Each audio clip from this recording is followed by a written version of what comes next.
on a la chance vraiment d'accueillir une chercheuse de renom dont les travaux contribuent directement à améliorer les pratiques éducatives et cliniques en autisme. Professeure agrégée à l'université de McGill, elle a vraiment dit oui dès qu'on l'a contactée, qu'on lui a expliqué pour ce colloque, que voilà nos intentions. Elle a dit oui tout de suite. Donc, Ève-Marie Quintin, elle explore les effets de l'éducation musicale sur le développement cognitif et social des enfants autistes. Donc, je vous demande de l'accueillir comme il se doit.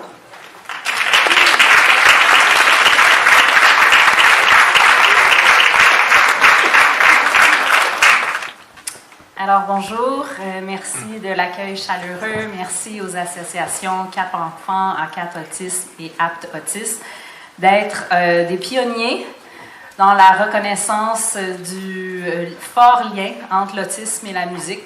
Donc oui, effectivement, je serais venue en courant. Alors, ça aurait été un petit peu compliqué de traverser l'Atlantique à la nage, mais donc je suis venue en avion.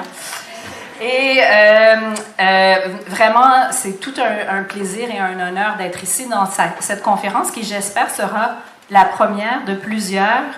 Et je félicite la France d'avoir innové dans la création de cette conférence. Pour moi, je m'adresse souvent à un public qui connaît bien l'autisme et qui connaît moins bien les bénéfices de la musique, ou un public qui connaît bien les bénéfices de la musique, mais qui connaît moins bien les bénéfices de l'autisme. Donc, de voir un public vendu à la combinaison de ces deux sujets, c'est le sujet de mes recherches depuis plusieurs années. Et donc, je vais partager avec vous aujourd'hui certaines de mes études, des résultats de mes études. J'ai dû faire des choix difficiles à faire. En écoutant des questions ce matin, je me disais « Ah, j'aurais dû mettre cette étude-là. » Donc, si vous avez des questions après, je les prendrai volontiers. C'est comme si je voulais pas qu'on me contacte parce que les courriels, c'est bleu sur bleu. Mais donc, eve-marie.quintin@mcgill.ca. Si vous m'écrivez, mettez Paris en gros majuscule dans le titre pour que je priorise vos courriels comme ma boîte courriel est toujours très pleine. Donc, voilà, je suis neuropsychologue de formation et je suis maintenant recyclée en psychologie scolaire. Vous allez voir que ça prend tout son sens dans autant ma pratique clinique qu'aujourd'hui, je vais partager avec vous ma recherche. Donc, je vais vous présenter le résultat de 5 études. Il y en a d'autres, mais j'en ai choisi 5 pour aujourd'hui. Les 2 premières sont des études qui sont un peu plus des études de laboratoire sur la perception de la musique des personnes autistes et les 3 autres vont porter sur les effets de programmes de musique rythmique qui sont construites en partenariat avec le milieu scolaire et le milieu communautaire. J'utilise les termes personnes autistes, personnes sur le spectre de l'autisme, qui sont les termes favorisés par les personnes avec expérience vécue, du moins en Amérique du Nord. Donc, on a enrayé de notre vocabulaire le terme trouble, atteint de et des synonymes de ce genre. Donc, on y va avec l'identité des personnes qui est ce que les personnes autistes préfèrent. L'idée que la musique est une force au sein de l'autisme est présente depuis les premières descriptions écrites qu'on a de Kanner de l'autisme, où la moitié des enfants qui le décrivaient démontraient un intérêt marqué pour la musique. C'est possible qu'ils le démontraient tous ou que plusieurs ou que d'autres le démontraient, mais sans leur avoir demandé tout de suite, il a remarqué ça. Donc, c'est quand même intéressant que c'est là dès le début de la description de l'autisme. Il y a plusieurs personnes autistes qui ont des talents spéciaux pour la musique, donc talents spéciaux par exemple pour le calcul de calendrier, pour certaines personnes autistes peuvent réciter toutes les décimales du chiffre pi par exemple, et pour plusieurs c'est la musique. Et donc, de ce premier constat est né plusieurs études qui ont commencé dans la fin des années 90, notamment Pamela Heaton, qui va bientôt prendre sa retraite, qui est au Royaume-Uni, qui était une des pionnières du domaine, avec qui j'ai collaboré à plusieurs reprises. L'idée, c'était de voir est-ce que le talent en musique, c'est seulement pour les personnes autistes qui ont un talent spécial ou ça s'applique à la population autiste de façon générale.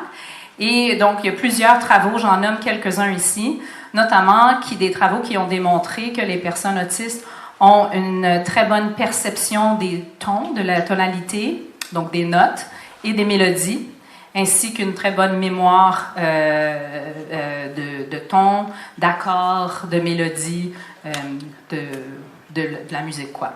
Et donc, je vais vous montrer maintenant 2 des études de mon laboratoire où on a aussi ajouté à cette corpus de la littérature, où on trouve que les personnes autistes ont aussi une bonne perception du rythme et des émotions en musique. Alors, on commence avec la perception du rythme. Et là, j'ai un petit défi technique qui m'attend, parce que vous allez être les participants de notre étude pour les prochaines quelques secondes. Et donc, dans des études toutes simples, on demande, dans ce cas-ci, c'est des enfants, des adolescents autistes, de percevoir le rythme. Et on le fait avec des tâches où vous allez entendre... Attendez, je vais faire la partie technique en premier. Oui, voilà, OK. Donc, vous allez entendre une musique. Donc, il y avait une question ce matin. Est-ce que c'est qu'avec la musique classique? Dans notre laboratoire de recherche, on s'intéresse à la musique au sens large, souvent sans parole, et on utilise tous les styles, tous les genres musicaux. Et donc, ici, vous allez entendre un extrait de musique. Après quelques secondes, il y a des bips, un peu comme un métronome qui va venir s'ajouter pour donner le rythme. Et la question qu'on pose aux participants, c'est est-ce que les bips sont sur le rythme ou pas?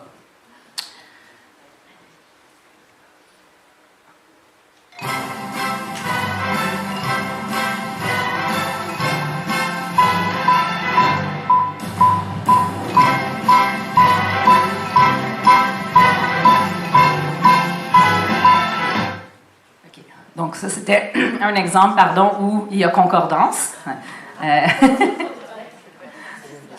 Et maintenant, celui-ci.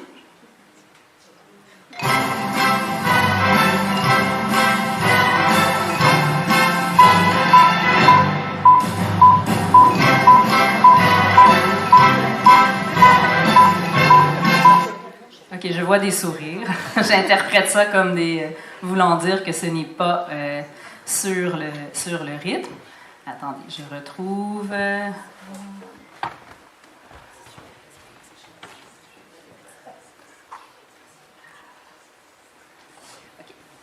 Donc, OK, des études toutes simples, mais qui devaient être faites pour vraiment comprendre la perception de la musique. Et voici les résultats. Donc, je vous écris ce tableau. On a les autistes... Est-ce qu'on voit le pointeur? Oui, ici, c'est les enfants adolescents autistes, ici, neurotypiques.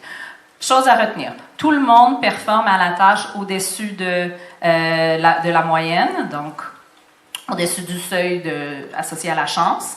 Les carreaux blancs sont les réponses lorsque le métronome est cohérent avec le rythme. Donc, cette tâche est bien réussie, autant par les personnes autistes que non autistes. Et il n'y a pas de différence entre les groupes pour la tâche sur le rythme. Quand le métronome n'est pas sur le rythme, là, il y a une différence entre les groupes qui est par contre qui est assez mineure, mais qui est quand même là. Donc, cette tâche-là, elle est un petit peu plus difficile pour les personnes autistes que non autistes.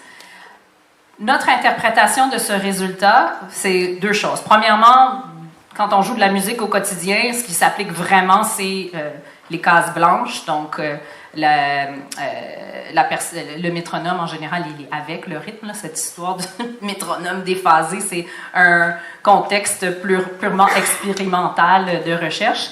Mais ça nous dit, par contre, que nous, on interprète ce résultat-là en lien avec les difficultés d'intégration multisensorielle chez les personnes autistes, parce que pour faire cette tâche-là, il faut avoir en tête à la fois la musique, d'une part, d'autre part, l'histoire du métronome.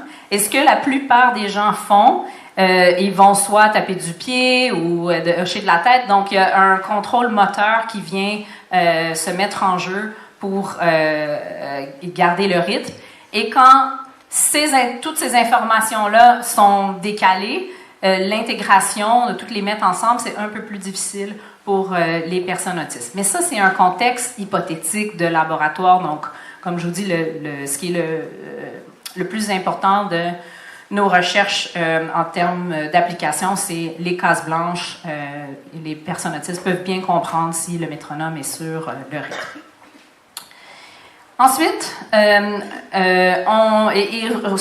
souvenez-vous pourquoi j'ai commencé avec le rythme tout à l'heure. Vous allez voir nos interventions en musique, elles sont basées avec des percussions. Donc, d'abord, il fallait démontrer que les personnes autistes peuvent bien comprendre le rythme en musique.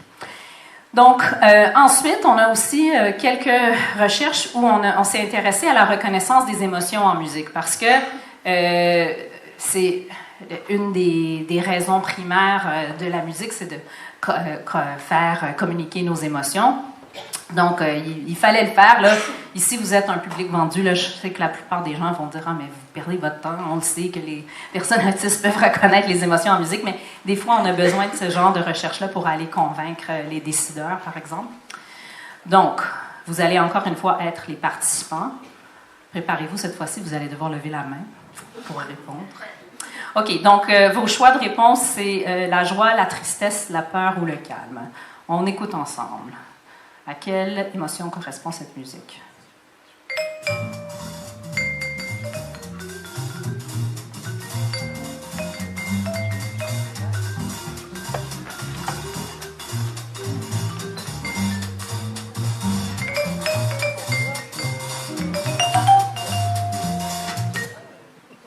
OK.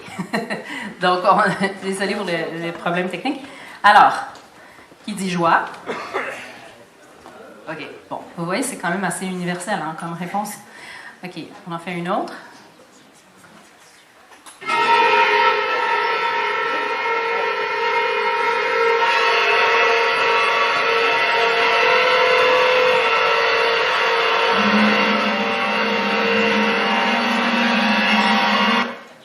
OK. Qui dit joie? Qui dit... je retourne. On va pas toutes les faire. Là. Ouais. Qui dit tristesse? Peur? Et voilà. Et calme. OK. Donc, OK. Alors, ce qu'on fait, en fait, pour ce genre d'études, on commence avec une étude pilote où on demande à plusieurs personnes de répondre pour essayer de trouver des stimuli où on a un accord de au moins 80% des participants. Donc, il n'y a pas vraiment de bonne ou de mauvaise réponse. C'est plutôt qu'est-ce que la population en général répond. Et ici, voici les réponses des enfants et des adolescents autistes. Donc, les autistes, le groupe autiste en rouge, neurotypique en gris. De façon statistique, il n'y a pas de différence significative entre les groupes à chacune des émotions lorsqu'on contrôle pour les habiletés verbales. Donc, une reconnaissance typique des émotions de base dans la musique pour les personnes autistes. C'est sûr qu'on est limité par le type d'émotion qu'on peut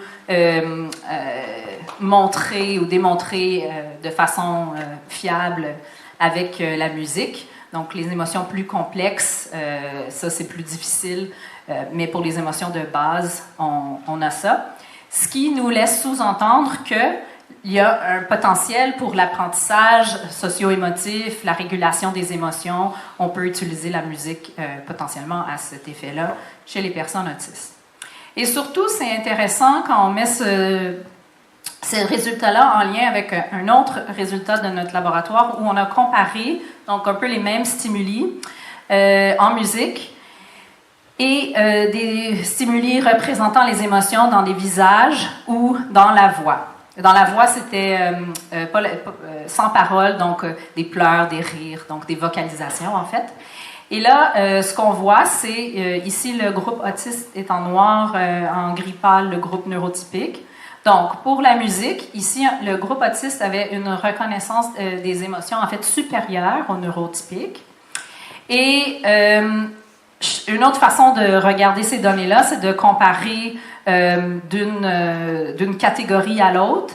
Alors, quand on fait ces comparaisons-là, pour les enfants neurotypiques, Ils reconnaissent mieux les émotions dans le visage que dans la musique.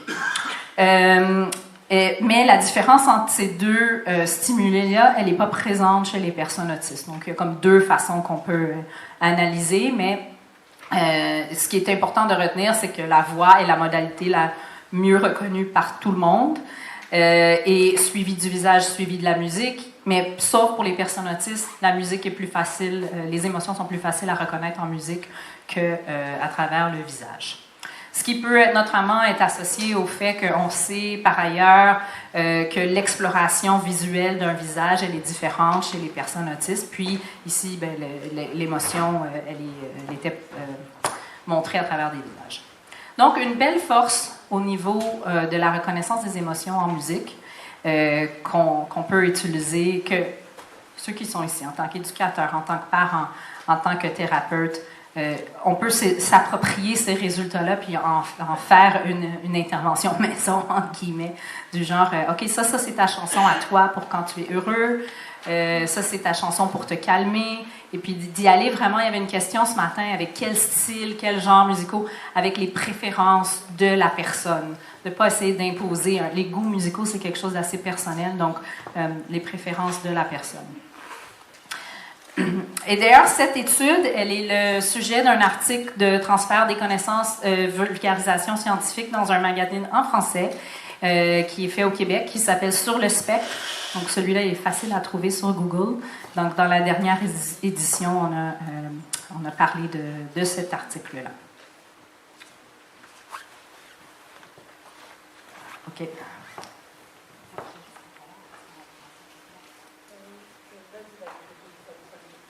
OK, alors, mais on a déjà parlé de ça, en fait, ce matin.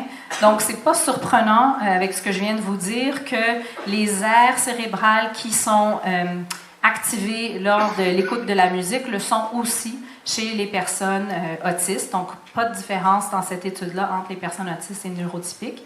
Activation du cortex auditif et ensuite de plusieurs aires comme le nucleus accumbens, l'amygdale, qui sont des aires associées au traitement des émotions, aussi au système dopaminergique de traitement des stimuli qui sont plaisants, donc le circuit qu'on dit des récompenses.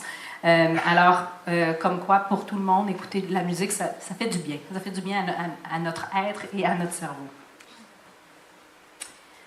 Donc, tout ça nous mène à la deuxième partie de la présentation, qui est sur les programmes de musique qu'on fait dans notre groupe de recherche en partenariat avec les écoles, le milieu scolaire. Donc, dans un premier temps, il faut parler un petit peu de l'éducation musicale et de la thérapie musicale, des ressemblances et différences entre les deux. Et je vous dis tout de suite que nos programmes de musique sont un hybride entre l'éducation et la thérapie musicale. Donc, l'éducation musicale a plutôt un but de performance, développer des habiletés, des connaissances musicales qui suit souvent un curriculum établi, alors que la thérapie musicale veut voir au développement de la personne, apprendre à communiquer, participer aux interactions sociales, exprimer des émotions à travers la musique. Mais je vous dirais que les éducateurs vont dire qu'il y a toujours un petit peu un aspect de développement personnel dans l'éducation musicale et l'inverse. Certains thérapeutes vont incorporer des éléments d'apprentissage d'un instrument, par exemple, dans la thérapie musicale. Qu'est-ce qu'on sait dans la population générale? C'est qu'il y a des belles améliorations au niveau des habiletés verbales, de la mémoire de travail et des fonctions exécutives associées à l'éducation musicale. Je pourrais vous expliquer pourquoi en questions et réponses, mais je veux aller vite, je vais vous présenter les résultats. On vient de me faire signe. Et la thérapie musicale, ben là, Stéphane en a beaucoup parlé ce matin, donc je vais passer outre. J'avais résumé un aspect de plusieurs études de la littérature scientifique. Le tableau, bon, c'est en anglais, l'article était en anglais, mais il faut le comparer. Dans cette étude-ci, on l'a comparé à un groupe de comparaison qui était une initiation aux instruments de l'orchestre, donc chaque semaine un différent instrument. Et on prend des mesures avant et après. Ici, on a pris une mesure de flexibilité cognitive, donc de fonction exécutive, où la tâche est d'associer l'image du bas qui va avec l'image du haut selon des règles qui changent. Donc, soit on joue au jeu de la forme, alors il faut associer le lapin avec le lapin, ou on joue au jeu des couleurs, où il faut associer le lapin avec le bateau. Et il y a plusieurs images comme ça, et la règle change à chaque diapo, en fait, à chaque image. Donc, les enfants doivent avoir beaucoup de flexibilité cognitive pour passer d'une règle à l'autre. Et ce qu'on voit, donc, avant versus après le programme de musique sur cette petite tâche de flexibilité cognitive, c'est que, premièrement, tous les groupes s'améliorent, donc un enrichissement d'avoir participé à un programme musical qui a un effet positif sur la flexibilité cognitive, mais qui est davantage bénéfique pour le groupe qui a fait les percussions. Donc ici, c'est une recherche à confirmer parce que c'est des travaux, c'est une étude pilote pour des travaux en cours où on répète ce modèle avec cette tâche, avec des tâches de langage, des tâches motrices, des tâches aussi en regardant l'activation du cerveau. Donc tout ça, c'est à venir.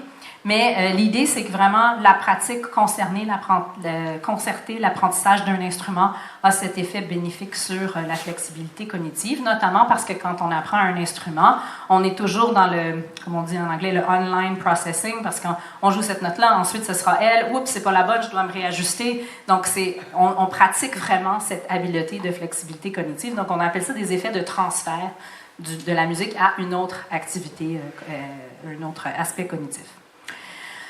On reprend encore cette même intervention avec des cercles de tambour. Cette fois, c'est un Approche, qui est un organisme communautaire qui se déplace et va dans les écoles pour faire animer les ateliers avec cercle de tambour et aussi avec un focus sur la socialisation à l'intérieur du cercle. Et ici, on n'avait pas de groupe contrôle. Ça, c'est notamment à cause de raisons COVID. Là, je vous épargne les détails. Ça nous a tous affectés.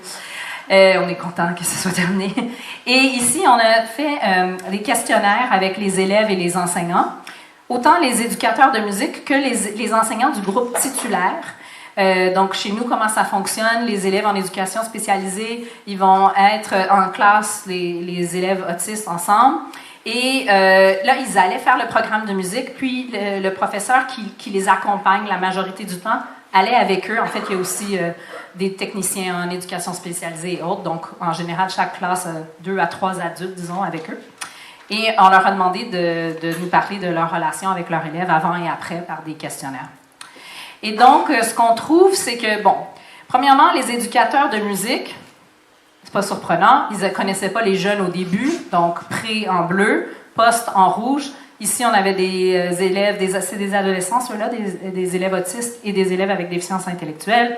Leur relation avec l'éducateur s'est améliorée au fil du temps avec le programme de musique. Donc, ça dénote aussi que c'est... Je ne sais pas si on avait fait ça avec le professeur de maths, si on aurait eu le même résultat, mais en musique, en tout cas, il y a cette belle relation-là qui se crée avec l'enseignant. Et ce qui était vraiment intéressant, c'est qu'on a retrouvé cette même relation, cette amélioration chez l'enseignant titulaire, qui, lors des programmes de musique, était assis avec les élèves, retrouvait en fait un rôle d'élève, apprenait lui aussi, ou elle aussi, les percussions avec les élèves et participait à la co-création de chansons ensemble. On est un peu perplexe à savoir pourquoi on n'a pas retrouvé l'amélioration pour le groupe avec déficience intellectuelle, possiblement en raison d'un échantillon qui était plus petit, mais bon, c'est aussi... c'est ça la recherche, je vous présente nos résultats en toute transparence, on est encore à cogiter sur ça. La dernière étude que je vous présente, c'est un programme de musique inclusif. Alors, on a des études qui ont montré que les personnes autistes peuvent bien comprendre la musique, on l'utilise dans des programmes de musique, et là, on s'est dit, OK, on ouvre nos portes pour voir si ça peut aussi promouvoir l'inclusion sociale. Donc ici, c'est des interventions où tous les élèves vont faire le cercle de tambour, donc encore sur environ 3 mois, et on divise les participants en 2. Donc les participants autistes sont soit dans un groupe inclusif, avec des participants autistes et non autistes. Donc ici, on ne dit pas neurotypique parce qu'en fait, c'était d'autres élèves de d'autres classes d'adaptation scolaire, par exemple, avec troubles d'apprentissage, disons. Et un autre groupe où c'est les classes pour élèves autistes ensemble qui vont au programme de musique ensemble. Toujours avec notre partenaire communautaire Approche. Et dans cette étude-ci, on a mesuré plusieurs variables, mais celle que je vous partage aujourd'hui, c'est l'estime de soi, rapportée par les élèves eux-mêmes. Et voici ce que l'on trouve. Donc, en haut, en bleu, c'est le groupe d'élèves autistes qui ont participé dans le programme inclusif, une amélioration à poste, une amélioration de l'estime de soi. En bas, on a en bleu encore les élèves dans le programme inclusif, en rouge dans le programme non inclusif, donc tous des élèves autistes. Ils s'améliorent tous, mais vous voyez que l'amélioration, ici c'est statistiquement significatif, elle est plus prononcée pour les élèves qui étaient dans le groupe inclusif. Anecdote, en tant que chercheur, qu'on n'a pas dans nos données de recherche, les élèves venaient nous voir. Ils nous disaient « Pourquoi nous, on ne peut pas aussi faire un groupe mélangé? On veut aussi être avec les gens des autres classes. » Donc ça, c'était vraiment une placerie sur le Sunday, comme on dit chez nous, parce que ça vous dit pas. Alors, vous comprenez, hein? C'est le cadeau qu'on a de voir qu'il y a un impact réel sur le terrain. Et en plus, on a réussi à le mesurer avec nos données de recherche. Ce qui est beau de ce projet-là aussi, c'est que, moi je ne le présente pas, mais c'est une autre université l'Université du Québec à Montréal, ils font un suivi avec un programme d'évaluation pour que les enseignants, qui ne sont pas nécessairement les enseignants de musique, puissent continuer à offrir les programmes de musique, même une fois que nous, en tant que chercheurs, on n'est plus là. Donc, il y a cette question de soutenir à long terme que la recherche, c'est une chose, mais vraiment, après, si ça ne change rien dans le terrain, c'est un coup d'épée dans l'eau. Donc, on est vraiment investi à poursuivre ça. Donc, je suis en collaboration avec l'UQAM pour cet aspect-là. Donc, en résumé, je suis professeure. Je sais que pour apprendre, il faut répéter l'information plus d'une fois. Alors, je vous répète, les enfants autistes, ce que je vous ai démontré, peuvent bien percevoir le rythme en musique, peuvent bien comprendre les émotions de base en musique. Et on a plusieurs programmes de musique qui commencent. Certains sont, la plupart ici, ont des choses qu'on a publiées, présentées dans des conférences scientifiques, mais qui vont venir dans la littérature scientifique bientôt, je l'espère, avec des effets des effets positifs sur la flexibilité cognitive, la communication, la socialisation, l'estime de soi, donc autant au plan du développement cognitif que du développement personnel. Et on va rajouter à ça de la neuroimagerie sous peu avec de l'EEG. Et comme quoi, des programmes de musique peuvent être des promoteurs positifs d'inclusion sociale en milieu scolaire. Et là, on bénéficie aussi de l'effet de groupe, d'avoir plusieurs personnes à la fois qui peuvent bénéficier des programmes de musique. Dans un ordre plus grand et plus global, j'espère que vous vous souviendrez à quel point la musique peut nous permettre de miser sur les forces des personnes autistes. Et on n'a pas besoin d'être éducateur de musique ou intervenant spécialisé pour chanter, danser, taper des mains. Allez-y avec vos instincts, avec ce que les personnes autistes avec lesquelles vous vivez, vous interagissez, vont faire d'eux-mêmes. On encourage ça parce qu'on sait que c'est un milieu enrichissant, que la musique est une forme d'enrichissement naturel, en fait, et qu'il y a plein d'effets bénéfiques. Je vous en nomme quelques-uns aujourd'hui. Donc, en terminant, je veux remercier les participants, leurs familles, vous, de m'avoir écouté aujourd'hui, d'être ici, d'être présents. Comme Christiane l'a dit, ça démontre l'intérêt marqué et le besoin du milieu pour continuer les travaux sur l'autisme et la musique. Donc ici, j'ai un des collaborateurs qui est avec nous. Les étudiants, je ne les ai pas tous nommés, mais le travail que je vous ai présenté, c'est en collaboration avec mes étudiants gradués, nos partenaires, l'école Le Sommet, le groupe communautaire Approche et nos agences subventionnaires. Merci. J'ai surveillé, les yeux n'étaient pas fermés en fait, donc merci beaucoup Ève-Marie, c'est comme elle le disait tout à l'heure, c'est le début certainement d'une collaboration Je vais laisser les questions. Je suppose qu'il va y avoir beaucoup de questions et je vais être obligée de faire le maître du temps, mais je le fais depuis ce matin. J'essaie de le faire discrètement, mais je le fais quand même. Je vois une main, 2 mains, 3 mains. Allez, j'irai jusqu'à... Voilà. On a un tout petit peu de temps, mais c'est pour ne pas prendre de retard. Merci. Bonjour, Julie Miller, infirmière. Je voulais savoir si vous saviez s'il y a des études qui ont été faites de comparer des personnes autistes avec et sans langage par rapport à notamment perception du rythme, de la musique. Alors, il y a une collègue à moi qui est à Harvard, à Boston, qui s'appelle Karen Chenowski. Et elle travaille spécifiquement avec des personnes autistes minimalement verbales. Et elle a démontré une approche qui était en fait initialement utilisée pour les personnes aphasiques, qui s'appelle AMT. C'est une... Attends, j'essaie de traduire. C'est une... donc, elle est orthophoniste. Et ce qu'elle fait, c'est qu'elle prend des groupes qui font l'orthophonie traditionnelle, d'autistes minimalement verbaux, et d'autres groupes qui vont faire une intervention ciblée en orthophonie avec mélodie et rythme. Donc, c'est toujours, même nous, on fait de la percussion, mais il y a des fois, ils vont chanter, donc c'est toujours difficile de dissocier mélodie et rythme, là, donc c'est plus... donc, cette intervention-là, elle est axée sur mélodie et rythme ensemble, et les augmentations de nombre de mots, de vocabulaire appris par des autistes minimalement verbaux sont nettement supérieures quand l'orthophonie se fait avec la mélodie et le ton. Et le rythme. Donc, vraiment, la puissance du rythme et de la mélodie pour augmenter le langage. Donc, ces travaux sont vraiment intéressants et répondent à votre question. Karen Chenowski, Chenauski.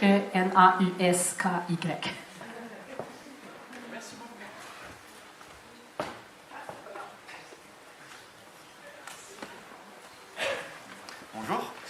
Je voulais savoir sur l'évaluation sur l'estime de soi. Quels ont été exactement les critères pour pouvoir bien l'évaluer sur le parcours inclusif?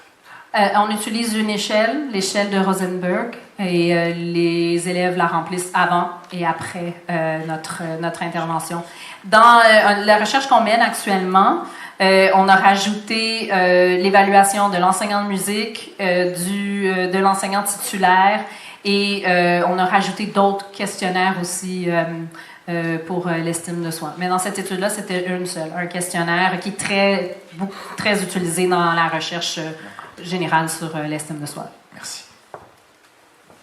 Donc, une mesure quantitative connue des chercheurs.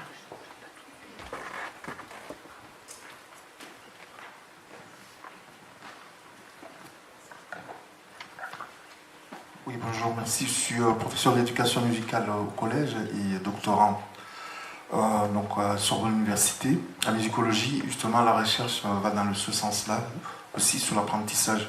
Moi, ce qui m'intéressait, c'est de savoir, est-ce que vous élaborez, ou dans les travaux que vous menez, vous élaborez ce qu'on appelle ici des séquences, c'est-à-dire du matériel pédagogique spécifique aux différentes déficiences, ou vous élaborez des séquences plutôt qui réussissent plutôt à transmettre l'apprentissage ou à susciter de l'intérêt pour l'apprentissage en tout cas, parce qu'on est soumis, comme vous le savez, à tous les enseignants, à l'obligation d'évaluation que l'institution nous demande, c'est-à-dire à chaque trimestre. Donc dans ce sens-là, où en sont vos travaux par rapport à ça? Est-ce que vous arrivez justement à mettre en place des systèmes d'évaluation spécifiques aux différentes TSA, etc. Merci. Alors, c'est là où la recherche en partenariat a tout son sens. Parce que si mes partenaires communautaires étaient ici aujourd'hui, je leur passerais le micro. C'est pas moi qui s'occupe de cet aspect-là, mais on le fait. Donc, les professeurs de musique dans les écoles le font, ils font l'évaluation. Donc, en fait, vraiment, on travaille vraiment avec eux pour s'assurer que le programme de musique qui est pour la recherche, va aussi s'inscrire au sein du curriculum. Dans notre cas, c'est du ministère de l'Éducation du Québec. Donc, eux s'assurent qu'on réponde à tous les critères que le ministère de l'Éducation du Québec a pour les cours de musique. Et l'autre réponse à votre question, c'est le groupe Approche. Eux sont en train de faire un manuel avec, là, ils auront, j'imagine, la séquence de rythme de la première, la plus facile, jusqu'à la plus difficile. Certains groupes les font tous, d'autres groupes vont arrêter à mi-chemin. Parce que aussi, il y a un aspect de création puis d'improvisation qui est importante. Là, donc, des fois, ça va prendre le dessus, ça dépend. Eux offrent des formations pour chez nous, les enseignants, dans l'idée que même des écoles qui ne participent pas à la recherche puissent faire le programme. Et ils ont commencé à faire cette formation-là en France aussi. Donc, APPROSH, Autisme, Musique. Je vais leur écrire pour leur dire, il y a beaucoup de gens en France qui vont écrire dans les prochains jours. Donc, ils seront avertis, ils vont attendre vos courriels. Donc, eux, c'est ça, c'est un peu plus standardisé, le curriculum. Encore une dernière question. Excusez-moi, vous pouvez répéter le site? Approche, APPROSH. On va envoyer peut-être un courriel avec certains liens de site web pour vous après. Oui. Oui, Patrick Cohen-Blit, donc président de APT à nouveau. Depuis ce matin, ça n'a pas changé. Une réflexion qui me faisait réagir par rapport à ce que vous disiez, c'est que c'était très centré sur les talents exceptionnels que peuvent avoir ou utiles que peuvent avoir les personnes autistes atteintes d'ELSA qui sont ici analysées, étudiées, valorisées.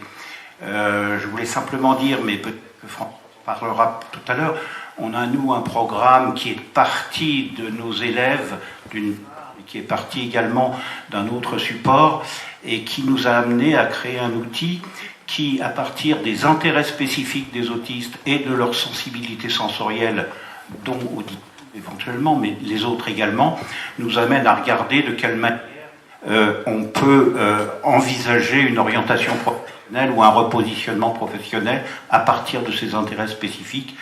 Je suis disposé à en parler si besoin était. Oui, avec plaisir. Mais pour clarification, tous les résultats que je vous ai montrés, c'est pas des personnes autistes avec talents spéciaux. C'est les élèves autistes qui sont en classe autiste. Et je vous dirais qu'à travers nos groupes de musique, qu'est-ce qui arrive? C'est que dans chaque année qu'on fait ça, il y en a toujours au moins un ou deux qui ressortent du lot, qui n'ont jamais mis les mains sur un instrument de musique, mais là, ça leur donne une opportunité. Et là, il y a en général la direction d'école qui appuie et qui a même... il y a une école où ils ont fait une levée de fonds parce qu'il y a un élève qui était vraiment... Il va être un rockstar plus tard, cet élève-là. Donc, ils lui ont acheté une guitare.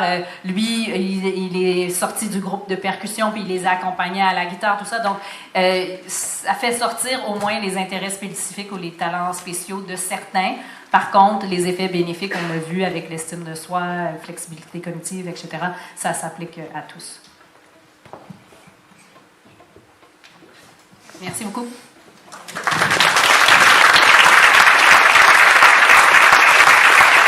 Merci beaucoup, Eve-Marie, c'était passionnant. Vous dire, c'est vrai qu'il y a pas mal de questions qui sont posées. On va essayer prochainement, je ne m'engage pas pour la semaine prochaine parce que c'est assez chargé, mais vous faire 2 ou 3 slides avec des liens, vous vouliez voir, enfin il y a des choses qui vous intéressaient. Les intervenants, les experts qui veulent laisser leurs coordonnées, pareil, on les mettra. Et donc, comme on a tous à peu près toutes les adresses mail, on vous enverra ça. Alors,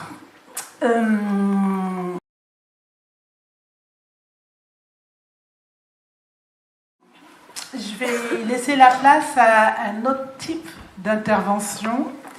Ce matin, je vous parlais de ce colloque que je dédiais à Howard Button et Claire Opel a travaillé pendant de longues années aux côtés d'Howard, a travaillé pendant de longues années à mes côtés, aux côtés d'autres personnes qui sont là dans le public.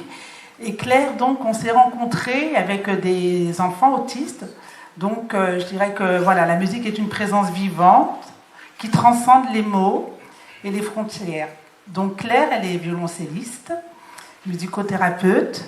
Elle a accompagné pendant des années à l'IME Adam Shelton des jeunes autistes à travers le pouvoir de cette musique vivante. Aujourd'hui, elle nous partage des expériences marquantes et des instants où la musique devient un véritable pont entre les mondes. Donc Claire, à toi. Joie d'être là. Je ne suis pas venue toute seule. Je suis venue accompagnée par mon compagnon italien qui a 278 ans. Et c'est tous les deux ensemble que nous allons marcher sur les chemins de la rencontre entre la musique et l'autisme, qui sont les chemins qui ont été les miens pendant de nombreuses années. Le violoncelle, c'est l'instrument le plus proche de la voix humaine. Je ne le savais pas quand j'étais toute petite, mais j'ai eu le coup de foudre absolu. Et j'ai dit à mes parents, je veux faire du violoncelle. Et j'avais reconnu donc ce timbre humain. Et à l'âge de 14 ans, j'ai donné mon premier concert de violoncelle. Et je me souviens qu'à l'issue du concert, s'est présentée à moi une femme qui portait un turban sur la tête, qui était malade, et qui m'a dit une phrase qui, probablement, est la raison pour laquelle je me trouve devant vous aujourd'hui. Elle m'a dit, si vous aviez été médecin, vous m'auriez guéri. Alors évidemment, je ne l'aurais pas guéri. Le violoncelle ne guérit pas les pathologies graves. Mais dans cette phrase, il y avait l'intuition fondatrice qui a mené toute ma vie, jusqu'à ce jour, que la musique prend soin et que la musique vient rejoindre surtout une partie intacte de notre être, une partie non malade, une partie vivante et inaltérée, quelle que soit la pathologie grave, quels que soient les déficits cognitifs, quels que soient aussi les états de vigilance, puisque je joue depuis plus de 15 ans maintenant pour des patients dans le coma. Et donc, je vais vous tracer en quelques lignes ce parcours qui a été le mien, chevillé au cœur, de pouvoir allier le monde de l'art et le monde du soin. Mon père était un médecin artiste qui jouait du piano pour ses patients. Et ma mère était une artiste qui avait l'âme soignante.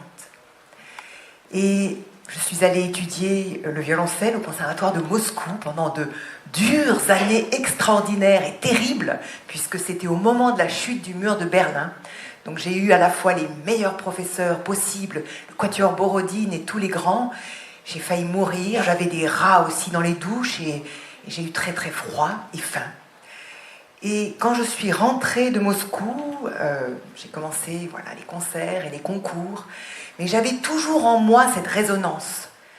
Et à travers la rencontre fondamentale qui a été celle d'avec Howard Butten, qui est celui à qui je dois d'être ici et celui qui a permis tous les chemins de ma vie, eh bien, j'ai pu commencer à allier le monde de l'art et du soin. Howard, je l'ai rencontré un jour que je me rendais à une conférence sur l'art et la médecine, et je me souviens qu'il y avait beaucoup de monde, c'était à l'auditorium du Louvre, et une frétillante dame de l'Assemblée a demandé à Howard Butten, donc grand spécialiste clinicien internationalement reconnu de l'autisme, qui est aussi le clown Buffo et qui est aussi celui qui a écrit « Quand j'avais 5 ans, je m'ai tué », elle lui a demandé « Monsieur Butten, dites-nous ce qu'est l'autisme ». Et je me souviens d'avoir vu pour la première fois de ma vie ce personnage extraordinaire, atypique, décalé, génial, ne pas répondre pendant 4 minutes. Imaginez la gêne du public, tout le monde tout sautait, essayait d'avoir bonne contenance. Et puis finalement, Howard a eu cette phrase qui, en moi, a remis la résonance de la phrase de la femme après mon premier concert. Il a dit, vous savez, l'autisme, on n'en sait rien. J'ai trouvé ça génial. Il en savait beaucoup, bien sûr, mais j'ai décidé de le rencontrer. Et j'ai décidé non seulement de le rencontrer, mais je suis allée le voir, et avec un culot qui n'est pas le mien, je lui dis « Bonjour, je suis violoncelliste, j'arrive tout juste du conservatoire de Moscou, pourrait-on travailler ensemble ?» C'était bien culotté. il m'a regardé et il m'a invité dans son centre, Adam Shelton, qu'il venait de créer cette même année. Eh bien, j'y suis venue une après-midi et j'y suis restée 7 ans. Et Howard, je pense, a été mon guide et l'est toujours. Et je vais essayer de vous montrer quelques-unes des rencontres fondamentales qui ont été les nôtres, les miennes et les siennes, car il m'a accompagnée, il m'a fait confiance. Et voici que je suis arrivée au centre Adam Shelton, où il n'y avait que des cas lourds. Howard ne s'intéressait que aux cas lourds, comme il disait. Et j'ai rencontré Paul. Je rentrais du conservatoire de Moscou. J'arrive dans une petite pièce dans laquelle on me met. Je n'avais aucune formation et je vais vous parler de la façon dont j'ai traversé ces expériences sans formation, sans études cliniques, ce que j'ai développé après, juste l'intuition. Et voici qu'on m'amène Paul. Paul est autiste profond, il a 15 ans, il n'a jamais parlé, il a beaucoup de stéréotypies, il est assis en face de moi, il se déplace avec les fesses, il crache, il pisse, il met du crachat sur ses mains, il met du crachat sur mon violoncelle. Et quand je lui joue, il arrête ses stéréotypies. Et puis, quelques mois plus tard, je lui joue le prélude de la 5e suite de Jean-Sébastien Bach, et il se passe quelque chose que même dans mes pires cauchemars, je n'avais pas pu prévoir. Eh bien, Paul prend son poing et transperce la table de mon violoncelle. C'était le violoncelle de Howard. Un violoncelle du 19e siècle. Un coup de tonnerre, une blessure, une fracture terrible. Et je me souviens qu'au lieu de crier, d'appeler au secours, j'étais terrassée, j'étais terrifiée, je tremblais. Mais je lui ai dit, Paul, c'est pas grave. C'est pas grave. Je vais continuer à jouer. J'ai changé mon répertoire. Et à ce moment-là, Paul a fait quelque chose qui a été le début d'une première avancée thérapeutique. Et Howard était là pour l'observer. Il a mis sa main, qu'il venait de lécher, dans la fracture, dans la béance de l'instrument.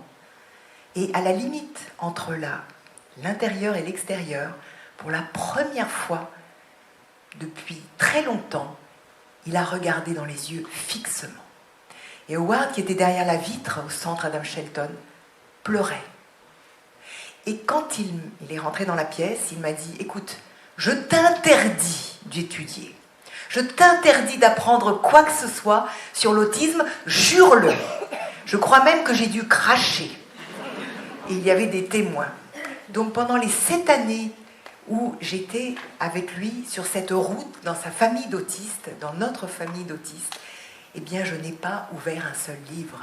Et à chaque fois, à chaque séance, eh bien Paul a regardé dans les yeux. Car la question du regard, Howard m'a appris que c'est à nous de nous mettre à la hauteur des autistes, que c'est à nous de mériter leur attention, que c'est à nous de faire de notre regard une maison peinte à leur couleur, avec leurs meubles. Et puis quand ils veulent, peut-être viendront-ils.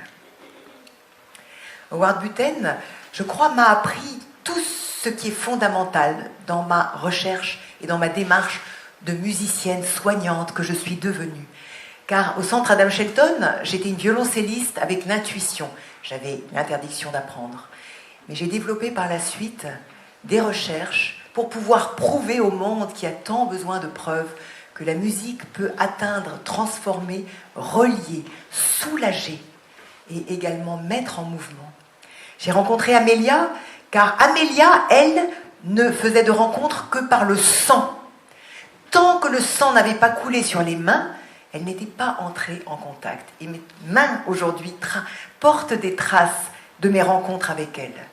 Eh bien, Amélia, à l'écoute du mouvement lent de la sonate arpeggione de Schubert, eh bien, dans les 2 années qui ont été nos rencontres tous les vendredis, a changé ses griffures en caresses à l'écoute de Schubert. Et elle a également changé ses ululements, ses hurlements en chant à l'écoute du violoncelle. Moi, je n'avais pas le droit d'étudier, je n'avais pas le droit d'analyser. Et Howard me disait, l'intuition qui te porte vers eux, eh bien, elle est plus précieuse que toutes les théories, que toutes les recherches. Dylan, elle, c'est une musicienne géniale. Elle ne sait pas parler, elle ne sait jouer de rien du tout. Mais quand elle entend la musique, sa joie est paroxystique. Et je me souviens même qu'avant même que j'arrive au centre Adam Shelton, Dylan sait que j'arrive et elle commence à hurler. Et l'éducateur dit « Tiens, Claire arrive dans 5 minutes ». Et quand j'arrive, elle est tellement heureuse, mais elle veut uniquement le mouvement numéro 2 de la sonate de Shostakovich. Et elle prend mes mains et elle les met à l'endroit exact du violoncelle et elle me montre le mouvement des harmoniques. Et sa joie est si grande et sa science de la musique est si profonde qu'elle prévoit même les développements musicaux et que tous les paramètres de la musique sont en jeu dans nos rencontres. Ils doivent être aimés pour ce qu'ils sont et pas pour ce que nous voudrions qu'ils deviennent, m'a appris Howard. Et puis enfin, rapidement, David, le héros, puisque tout ce qui a été évoqué dans l'intervention précédente, la socialisation, la restauration de l'estime de soi, eh bien, je l'ai vécu de façon intuitive. David pèse 110 kilos, il est amené toujours par 2 éducateurs, traîné par terre, il n'a plus d'oreilles. En fait, il a perdu la forme de ses oreilles, comme si le silence qu'il voulait instaurer avec le monde était devenu organique. Une petite pression sur le côté, et il n'entend plus rien. Et quand on me l'apporte, il se recroqueville comme un poisson énorme contre le mur, et il bouge ses oreilles trous, comme je les ai appelées. Eh bien, à l'écoute des suites de Bach, les 9 fois j'ai joué, Howard l'a calculé un jour, j'ai joué l'intégrale des 6 suites pour violoncelle seul de Jean-Sébastien Bach, 9 fois au cours de 5 ans pour David. Eh bien, David, progressivement, a débouché ses oreilles trous. Au fil des mois, il s'est retourné, il s'est rapproché, il a rampé. Il a mis ses mains sur le violoncelle, avec la fracture. Et puis, il s'est redressé, il s'est mis au piano.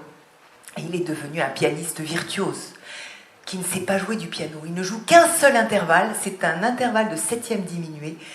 Et cet intervalle, c'est la porte vers nos communications, vers nos conversations musicales.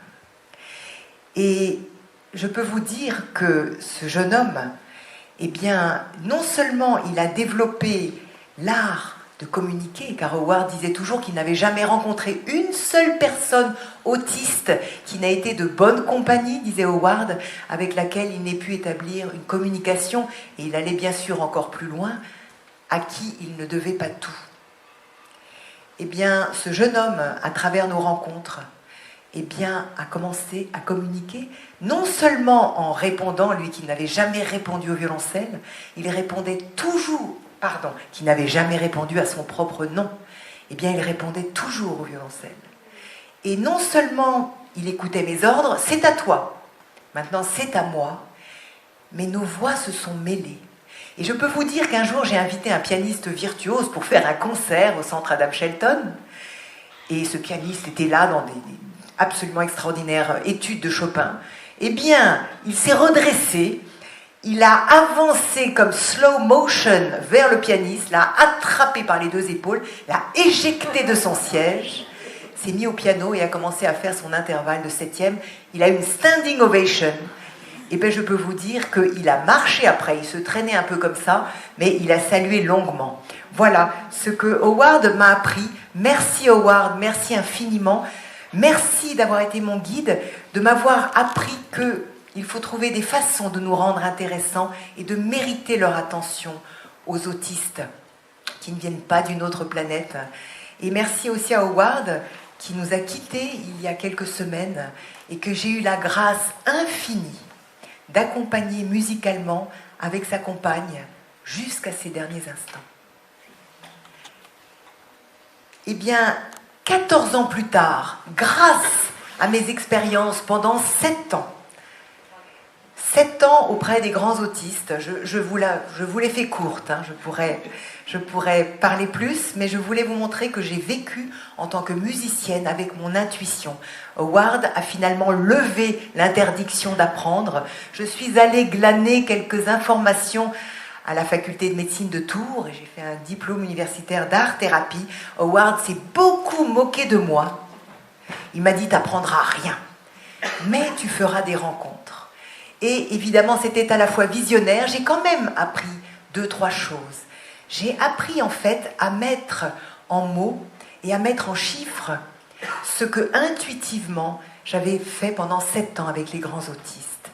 Et toujours avec Schubert, qui avait calmé les griffures d'Amélia, eh bien un jour, à la suite de ces études, dans un EHPAD où je jouais pour les personnes atteintes de démence, eh bien une femme dans un coin hurlait, se débattait. Je me suis approchée d'elle, je me suis assise et j'ai joué l'andante du trio opus 100 de Franz Schubert. Eh bien, la résidente qui mordait et qui ne laissait pas les infirmières faire son pansement a abandonné son bras. Le pansement a été réalisé en quelques minutes, son visage était juste illuminé. Et après quoi, une des infirmières s'est tournée vers moi et m'a dit cette phrase géniale qui est restée pour la postérité: « Il faudra revenir pour le pansement Schubert ». Et je suis revenue 2 fois dans la même semaine car il n'y avait pas d'autre façon de faire son pansement. Et puis, je suis revenue des centaines et des centaines de fois. Car à l'hôpital Sainte-Périne, avec le docteur Jean-Marie Gomas, nous avons mis en place une étude clinique. Et je crois que Howard était toujours présent dans mes pensées. Et j'ai pu lui dire aussi que faire des études cliniques, c'était bon, parce que les portes des facultés de médecine, bizarrement, moi qui avais rêvé d'être médecin, s'étaient ouvertes. Car à partir du moment où on peut objectiver, eh bien, on peut prouver et on peut avoir l'air très sérieux. Et voici que nos pansements Schubert, qui étaient à la fois des toilettes et des ponctions, et aussi tout simplement des pansements, des mobilisations complexes, c'était une étude clinique avec des paramètres scientifiques avant, pendant et après, qui avait pour but d'observer l'impact de la musique sur la douleur. Eh bien, nos résultats ont été importants. J'ai accompagné Schubert, mais j'ai fait aussi de la musique chinoise, j'ai fait du clo-clo, j'ai fait du rap, j'ai fait du jazz, des chariots douches en musique japonaise. Et moi qui n'avais pas appris ça à Moscou, eh bien, je suis bien reconnaissante d'avoir pu ouvrir mes horizons. Et combien de bouches se sont ouvertes à l'Ave Maria de Schubert alors que les soins de bouche n'étaient pas possibles. Je vous la fais courte également, l'impact sur la douleur. Eh bien, c'était 10 à 50% quand le violoncelle chantait dans la chambre du patient. Sur 112 soins douloureux analysés, j'en ai fait depuis encore énormément, et encore la semaine dernière à la maison médicale Jeanne Garnier, où je travaille auprès des personnes en fin de vie. 95% sur l'humeur, 100% sur les soignants. Schubert, cher Howard, il le savait déjà, ne remplace pas la morphine. Mais pourtant, la musique peut avoir un impact fondamental, la musique vivante, avec la présence de la musicienne soignante qui est devenue membre d'une équipe pluridisciplinaire de soins. Je ne suis pas une artiste qui joue à l'hôpital ou dans des centres, je suis une soignante. Et je crois que c'est grâce à Howard Buten et à mes 7 ans d'expérience avec les autistes que j'ai pu le devenir. L'impact sur les soignants, je l'ai aussi analysé. Les soignants se disent plus justes dans leurs soins infirmiers quand la musique chante. Les soignants se disent d'éprouver les différentes dimensions de l'être de la personne qu'ils prennent en soin, et non plus seulement leur pathologie ou leur plaie. Et enfin, les soignants disent, et ça devrait être dit haut et fort, j'ai même eu l'honneur de le dire à l'Assemblée nationale il y a quelques mois, les soignants disent, le jeudi, quand le violoncelle chante, on s'engueule moins. L'impact sur les familles de la musique vivante est massif. Parfois, les relations se remettent en route, car la musique n'a pas besoin de mots pour exprimer et pour communiquer. La musique s'adresse aux personnes atteintes de démence. 5 ans d'expérience de spectacle avec des résidents grabataires, déments, aphasiques pour certains, déambulants, des spectacles géniaux où l'Opéra de Paris et le Bolchoï de Moscou peuvent aller se rhabiller. Car nous avions des artistes, des chantres, des ménestrels, et non pas des résidents atteints de démence, car ils étaient restaurés intégralement dans l'estime d'eux-mêmes et dans l'estime des autres. Et celles qui arrivaient aux séances de musique vivante en s'engueulant « connasse, salope, dégage !» Eh bien, sur les 175 séances que j'ai menées auprès des résidents atteints de démence, à la fin, 100%, on l'a noté avec les aides-soignantes. « Madame, vous avez une belle voix », disait celle qui venait de dire « connasse ». Et l'autre de répondre « mais non, c'est vous qui récitez bien ». L'estime de soi, l'estime des autres reliait les êtres. Et le souffle également est profondément affecté par la musique vivante. Et j'ai mené une étude que j'ai présentée justement au dernier congrès de soins palliatifs à Montréal, dans lequel je vais depuis 2012. Une étude qui a montré sur les 2300 patients pour lesquels j'ai joué jusqu'à ce jour, 320 dans des états non communicatifs, sédation, coma, non-vigilance. Eh bien, 81% d'entre eux, tu vois, Howard, ça sert à quelque chose, les études, eh bien, 81% d'entre eux réagissent par l'amplification de leur respiration thoracique dès les premières notes du violoncelle. Et il y a quelques mois, à la maison médicale Jeanne Garnier, je suis entrée dans une chambre. Le médecin m'a dit « Aujourd'hui, pas de transmission, vas-y, direct !» C'est la catastrophe. 7 personnes hurlent. Le patient est agonique, en fin de vie. Et j'arrive avec mon violoncelle, je m'assieds. Une seule information, c'est une famille qui est de religion juive. Je commence à jouer Kol Nidrai de Max Bruch. Eh bien, ils s'arrêtent de hurler. C'est alors qu'ils remarquent que la respiration de leurs proches a amplifié, ce qui est l'attestation de sa présence au monde. Ce qui fait que quand j'ai eu fini, 7 personnes se sont tournées vers moi et m'ont dit « Continuez ». Je n'ai pas pu m'arrêter pendant 1 heure entière. J'ai un gros cahier de chants juifs. J'ai joué l'intégrale de ces chants.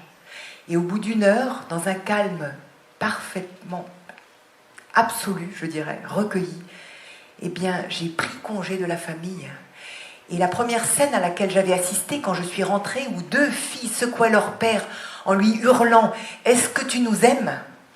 Eh bien, j'ai quitté la chambre et la sœur a dit à l'autre sœur « Regarde, papa nous aime. » Voilà ce que la musique, en fin de vie, peut venir parfois transformer, car elle peut atteindre ce qui est intact, même aux dernières portes de la mort. Et à présent, je vais bientôt vous emmener avec moi. Et si je vous présente ce moment musical, qui est apparemment légèrement décalé par rapport au thème de l'autisme, c'est parce qu'il est directement pour moi inspiré de mes expériences que je vous ai décrites rapidement, pour montrer que la musique, elle a ce rôle fédérateur que les Grecs avaient décrit.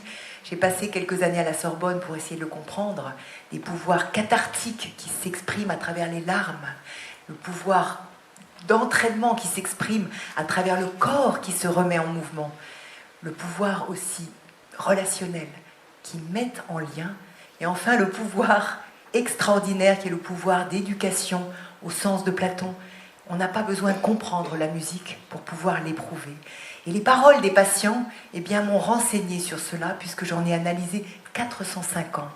Et 4 mots ont émergé de cette analyse sémantique des paroles des patients. Le premier mot qui est dans la bouche des patients, à part « merci » pour ceux qui peuvent s'exprimer, eh bien, c'est le mot « vibration ». Car la musique, c'est une mise en résonance entre un instrument chanteur et une affectivité profonde. Et le deuxième mot qui est apparu, c'est le mot « cœur ». Ça me parle ici. C'est une zone centrale qui est désignée du plat de la main. Et le troisième mot, c'est le mot « vie ». Et j'ai joué 15 ans en soins palliatifs. Et bien le mot « vie », c'est celui presque qui sort sur la bouche de ceux qui vont partir le plus. Car la musique vivante fait éprouver la vie qui reste. Et enfin, le dernier mot, et avec ce dernier mot, je vais vous emmener avec moi dans les chambres. Le dernier mot, c'est le mot « joie ». Je ne savais pas que je pouvais éprouver tant de joie. Et bien sûr, la musique n'enlève pas toutes les douleurs, ne repousse pas la mort, ne soigne pas les maladies. Mais la musique atteste que la capacité d'émerveillement subsiste. Et je remercie encore une fois Howard Butten, à qui ce colloque est dédié.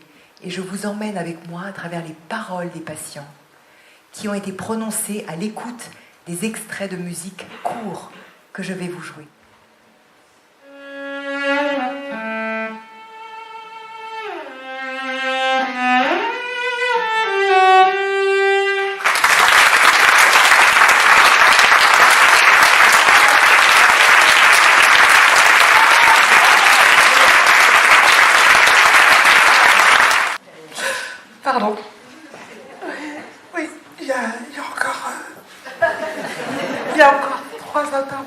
pardon.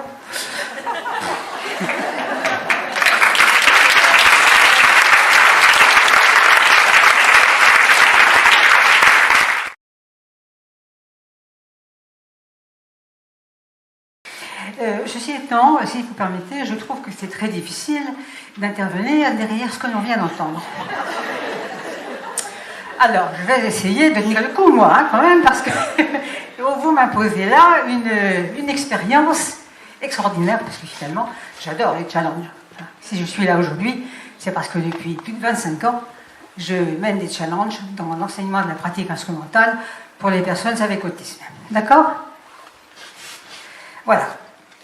Le thème de ce colloque, bien sûr, c'est la musique et l'autisme, et puis aussi, ce qu'elle a dit très très clairement tout à l'heure, Claire, c'est ce qu'elle veut dire, la musique prend soin, la culture prend soin. Rapidement, certains d'entre vous me connaissent, hein. Moi je suis pédagogue, professeur de piano, je travaille avec les personnes autistes depuis les années 1990, j'étais à l'époque une pionnière, j'ai été une des premières personnes professeurs de musique à proposer l'enseignement de la pratique instrumentale aux personnes autistes. On m'a dit de tout. On m'a d'abord traité de folle, parce que pourquoi je voulais m'enquiquiner, excusez-moi l'expression, avec des enfants comme ça, dont on sait très bien que personne ne peut rien faire et qui n'ont absolument aucune compétence. Eh bien moi, j'ai prouvé le contraire. Et ça, je l'ai prouvé tout au long de ma carrière depuis donc, les années 1990, parce que j'ai accueilli pour la première fois une petite fille autiste qui était une petite fille adoptive. Sa maman était une de mes élèves en cours de piano. Et cette petite fille avait été prise en charge par différentes méthodologies de l'époque, et notamment tout ce que la maman a pu trouver, y compris des méthodes qu'elle est allée chercher dans les pays anglo-saxons, puisque dans les années 90, on avait tous été nourris par des fameux, entre guillemets, contes de fées de Beethoven. Donc, cette maman avait vraiment mis tout en œuvre pour sortir sa petite fille de l'autisme, et le jour où j'ai rencontré Victoire, elle avait 12 ans, c'était une petite fille adorable, magnifique, mais qui était autiste sévère. C'est-à-dire que déjà, elle refusait de rentrer chez moi la première fois, parce que franchir un seuil, c'est quoi ça? On est ici sur un carrelage, et là on va être sur un parquet. La question, l'angoisse se posait. En qui dit angoisse chez ces enfants, des manifestations émotionnelles très importantes, et notamment colère, coup de poing, un individu humain avec sa mère. Enfin, ce jour-là, j'ai rencontré l'autisme. L'autisme dans toute sa splendeur, avec toutes ses difficultés. Mais lorsque nous avions des interactions qui se mettaient en place, Victor et moi, on faisait des choses extraordinaires. Elle réussissait à reproduire les mélodies que je lui jouais, etc. Donc l'envie m'a prise de me dire, voilà, tu enseignes depuis des années le piano à des personnes ordinaires, et bien maintenant, tu vas te lancer avec les personnes extraordinaires. C'est comme ça que je me suis retrouvée donc à faire des recherches. À l'époque, je n'ai appris des choses concrètes qu'à la BPI de Beaubourg, où il y avait tous les documents anglo-saxons qui étaient mis à la disposition. Et donc j'ai commencé à faire des recherches. Je suis allée aussi à Sheffield. Enfin, je ne vous raconte pas ma vie, ça n'a aucun intérêt. Toujours est-il qu'en 2006, j'ai décidé de créer l'association APT, comme elle est indiquée là, Autisme Piano Thérapie Éducative. Déjà à l'époque, j'avais compris que la musique, ce n'était pas seulement l'accès à la culture, c'était aussi une forme de thérapie. Donc, 2 étapes, 2 fils rouges. N'oublions pas, remettons les choses dans le contexte. En 2006, on sortait de la loi, la fameuse loi de 2005, dont on a fêté les 20 ans ce mois de février. Il a fallu convaincre la société de l'importance de cet accès à la musique. J'ai respecté bien sûr la loi de 2005, et puis après mettre en place des formations. Parler d'intégrer des enfants autistes dans des structures citoyennes comme les conservatoires, on l'a un peu évoqué ce matin. Moi, je peux vous dire que depuis ce temps-là, ça a fait énormément de progrès. Il existe dorénavant des lois, et notamment le nouveau SNOP de l'année dernière, qui est un outil d'orientation pédagogique qui rend obligatoire l'accueil du public en situation de handicap dans les conservatoires. Ouf, voilà un pas de franchi de très très grande importance. Après, reste à trouver des professeurs prêts à accueillir ces enfants-là. Vous avez bien compris, avec tout ce qui s'est dit ce matin, que ces enfants-là n'ont pas des fonctionnements ni des comportements tout à fait ordinaires, dirons-nous. D'accord? Voilà. Donc, le combat que nous avons mené, que nous continuons à mener, est un combat à double casquette. L'accessibilité à la culture pour tous dans les lieux citoyens, comme les conservatoires, et associé à cette obligation de recevoir du public en situation de handicap, les conservatoires ont l'obligation de nommer parmi leurs enseignants un référent handicap. Ce qui va donc faciliter la communication entre les enfants et les familles. Évidemment, ce sont de très belles avancées, mais à l'heure où il y a tellement de travail encore à faire, nous partons de tellement loin. Tellement loin, nous partons pratiquement de zéro. Il y a toujours eu dans les établissements d'enseignement pédagogique des personnes qui ont accueilli des élèves avec handicap. Mais c'était un peu sur le style j'ai envie, je vais essayer, si ça marche tant mieux, si ça ne marche pas, c'est pas grave. On lui dira qu'on ne peut rien faire. Maintenant, on n'est plus dans cette démarche. On est quand même sur quelque chose qui est formalisé. Pour essayer d'enseigner la pratique instrumentale, il y a quand même des conditions à remplir. Vous avez entendu ce matin toutes sortes de choses passionnantes sur ce qui s'est dit, sur les troubles autistiques, sur la musicothérapie, sur les recherches qui ont été faites par Ève-Marie Quentin et qui sont absolument passionnantes. Passionnantes parce qu'enfin ça bouge. Enfin, il se passe des choses qui émergent dans la relation entre la musique et l'autisme. Enseigner à un enfant porteur d'autisme, ça nécessite de remettre en question beaucoup de points de sa propre pédagogie, difficulté de compréhension des consignes. Quand on est autiste, les mots n'ont pas une importance capitale. On a entendu tout à l'heure Claire s'exprimer et dire que les mots n'étaient pas du tout nécessaires. On n'a pas besoin, en effet, avec ces enfants-là, de parler. La communication passe par d'autres canaux. Et puis, il y a quelque chose qui est très important dans tout ça, les deux points qui sont là. L'importance du sensoriel. Ceci pour vous dire que quand on travaille avec un enfant autiste, on travaille avec des enfants, des jeunes d'ailleurs ou des moins jeunes, qui ont un développement sensoriel extrêmement important. Ce qui les rend extrêmement bien équipés pour pratiquer la musique. À la fois pour l'entendre et en même temps pour la pratiquer. Et on obtient, grâce à cette sculpture sensorielle, des résultats assez époustouflants dont on va parler un petit peu plus tard. Et d'autres points que j'ai remarqués qui me semblent, moi, prioritaires, c'est l'absence de prise de conscience du schéma corporel. Beaucoup de ces enfants, lorsqu'on les rencontre la première fois et que je leur demande « donne-moi ta main », ils me regardent et cherchent. Où est ma main? Qu'est-ce que c'est? Donc on va commencer à faire un bilan pour savoir où en est cet élève sur le plan de son schéma corporel. Comment voulez-vous exécuter une consigne artistique sur un instrument de musique si vous ne savez pas que vous avez des mains, un corps, et qu'avec ça, vous allez faire des choses fabuleuses. Donc tout le point de départ de la pédagogie Dolce que j'ai mise en place donc, va être porté par cette démarche du schéma corporel. Ça nécessite donc, pour les enseignants, une connaissance fine des troubles du spectre de l'autisme, une adaptation à quelque chose de très important. On est face à un trouble neurodéveloppemental, ce qui signifie que ces enfants, qu'ils peuvent avoir 10 ans, 12 ans, 15 ans d'âge civil, ont parfois un âge développemental très inférieur, notamment 4 ans, 5 ans, et pas d'une façon unique dans tous les champs développementaux.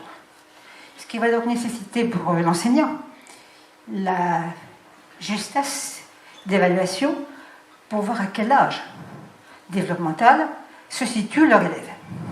Il est bien évident, vous allez le comprendre très vite, qu'on n'enseigne ni la même chose, ni de la même façon à des jeunes de 10 ans ou à des enfants de 5 ans. C'est ce à quoi se trouve confronté un professeur de musique dans un conservatoire. Ce décalage entre l'âge civil et l'âge développemental. Donc on va avoir un gros travail à faire dans la réappropriation du schéma corporel, mais à partir du moment où on fait de la musique, et on l'a entendu de nombreuses fois depuis ce matin, vous avez un phénomène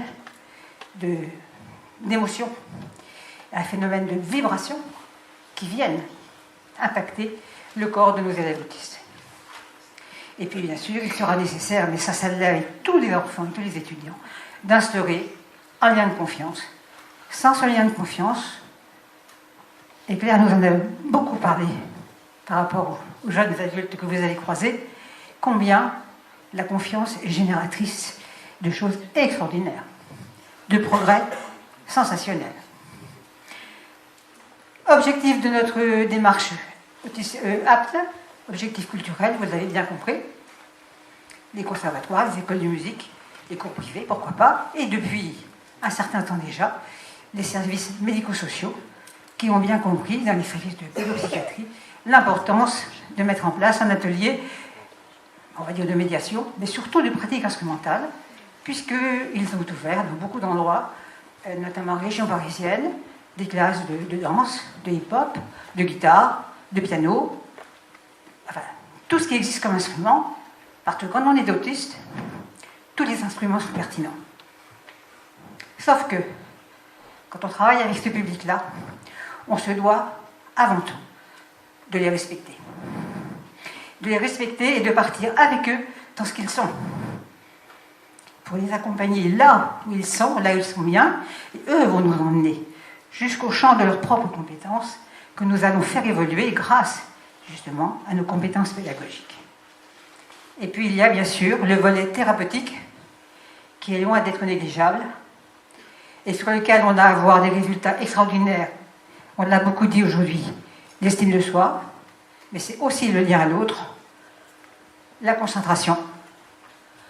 Quand on fait des choses qui sont intéressantes et qui ont du sens, ces enfants, souvent très très agités et incapables de se concentrer, sont sages comme des images. Tout est en relatif, bien sûr. Il y a un autre champ qui est très très important pour eux et qui les fait progresser énormément, c'est ce qu'on appelle la psychomotricité fine.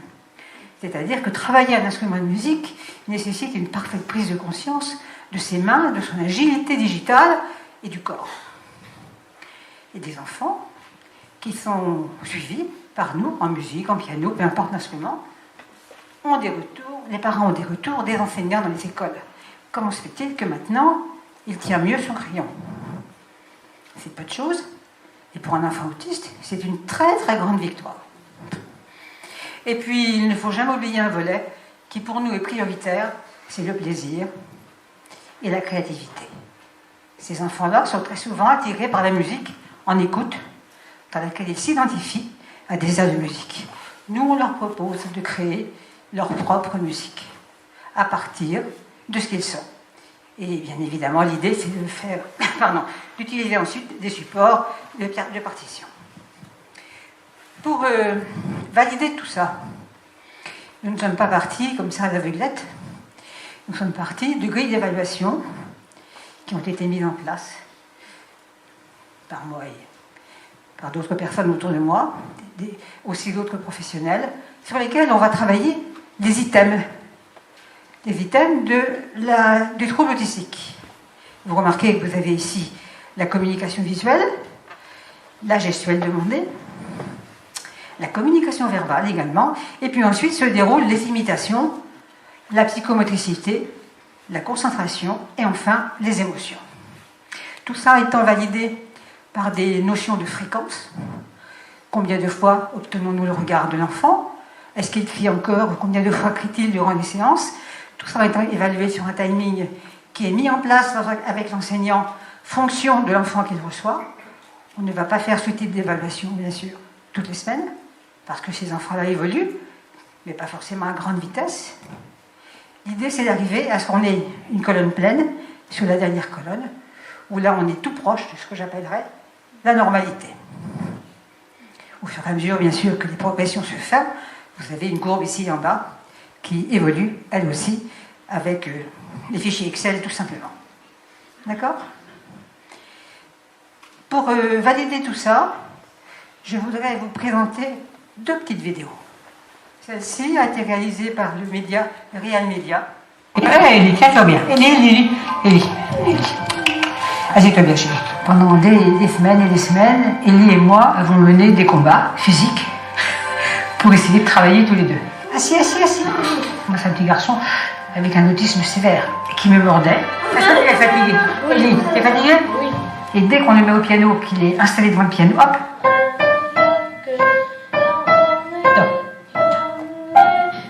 Sur un enfant aussi régressé que ça, voir comment on est parti et où on arrive, chaque fois ça me donne la chair de poule. C'est un travail quelquefois difficile, il faut de l'énergie d'enfer pour assurer les cours avec ces enfants-là, mais voilà, la récompense elle est lumineuse. Quand j'étais petite, j'avais du mal à m'exprimer puisque j'avais pas beaucoup d'amis. J'ai eu des problèmes à l'école, au lycée. Et du coup, ils se moquaient de moi et tout, c'était méchant. Allez, on y va. L'autisme, c'est un trouble neurodéveloppemental. 35 ans, tout ça, je me suis dit, il y a quelque chose à faire avec ça. Depuis que j'ai fait de la musique, je peux plus comprendre son moi. J'ai mis en place une méthodologie Dolce qui part en douceur de ce qu'est l'enfant et c'est lui qui va nous amener jusqu'où il peut aller. Maintenant, j'ai des amis, du coup on sort ensemble, on fait beaucoup de choses ensemble. Du coup, je leur parle de ma musique et de ce que je fais dans la vie. Je ressens qu'il y a de la musique dans ma vie. C'est plus du tout la même jeune fille. Maintenant, je vous dis, elle a pris la parole en public, elle joue en public de façon incroyable, elle n'a jamais le trac. Moi, j'aimerais bien être prof de musique. Les enfants autistes et normales aussi. Parce que ça me permet de leur transmettre la musique, de grandir et peut-être d'être prof de musique comme moi. J'ai formé 225 profs, une trentaine de classes ouvertes en France, un peu partout, en Belgique, au Canada aussi, j'ai 2 écoles au Canada. Allez, viens. Bon, ça. Il semble que nous soyons à peu près à hauteur de 2000-2500 jeunes, suivis par l'association. Très bien. Hop là. Allez, les 2 champions, les deux ensemble. Et on a des enfants qui ont de grosses difficultés motrices. Le langage, le fait de marcher aussi, peuvent être très en retard. Alors avant, il n'arrivait pas à utiliser tous ses doigts, déjà. C'est-à-dire, il tape avec un seul doigt. Donc tout le travail que je propose, moi, à ces enfants-là, c'est déjà de se réapproprier tout ou partie de son schéma corporel.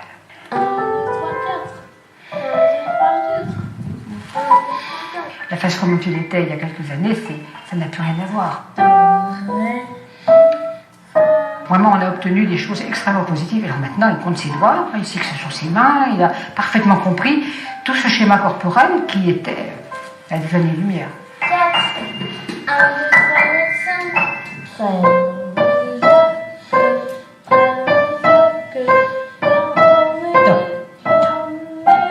5. Ça me donne l'espoir en lui. Mon intérêt en tant que maman d'un enfant autiste, c'est avoir un enfant autonome et qui est conscient de ce qui se passe autour de lui.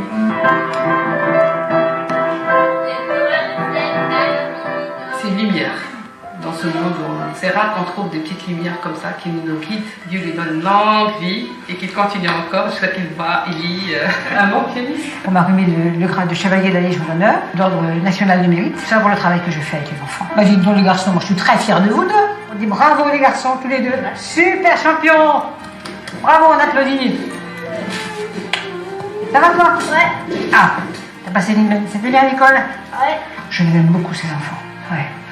Et pour moi, la plus grande récompense que je puisse obtenir avec eux, c'est qu'ils sortent d'ici avec le sourire. Qu'ils soient heureux. Orange, rouge, la tablette bleue. Oui, Enfin, il y a quelque temps, ils ne disaient pas au revoir comme ça. Hein. Merci. Non, c'est vrai, hein? Au revoir. Allez, au revoir. Voilà.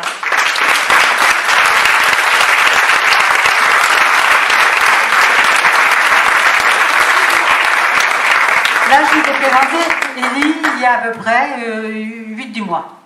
Donc on a fait déjà fait, avant d'en arriver là, plus d'1 an et demi de travail, 2 fois par semaine, 30 minutes. On a connu des épisodes assez ubuesques. Bref. Maintenant, je vais vous montrer Ellie, qui est une petite vidéo qui a été faite par sa maman il y a à peu près 1 mois et demi. Vous allez voir la différence.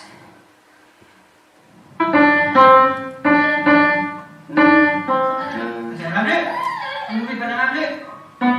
Très bien. Allez, toute ça la bleue.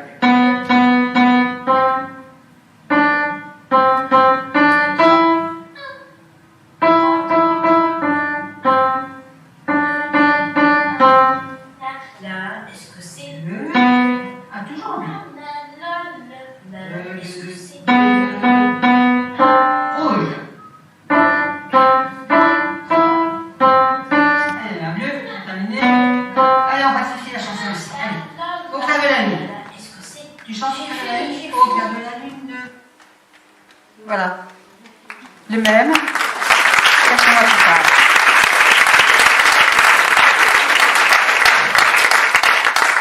Alors bien sûr, hein, on ne va pas réserver la salle Gaveau pour faire un concert. On n'en est pas là. Mais beaucoup de nos enfants, que nous suivons, donc avec nos professeurs, que je ne saurais oublier de remercier. Parce que si nous en sommes arrivés là aujourd'hui avec autant de professeurs, autant d'enfants, c'est que j'ai autour de moi une équipe d'enseignants assez extraordinaire, eux aussi. Parce qu'ils ont fait la formation, bien sûr, avec moi. Certains sont encore en formation, mais ils sont très, comment dirais-je, passionnés par le travail d'échange avec les enfants. J'aimerais qu'ils lèvent la main, parce que je suis sûre qu'il y en a quelques-uns ici. Allez, ne soyez pas modestes, montrez-vous. Voilà.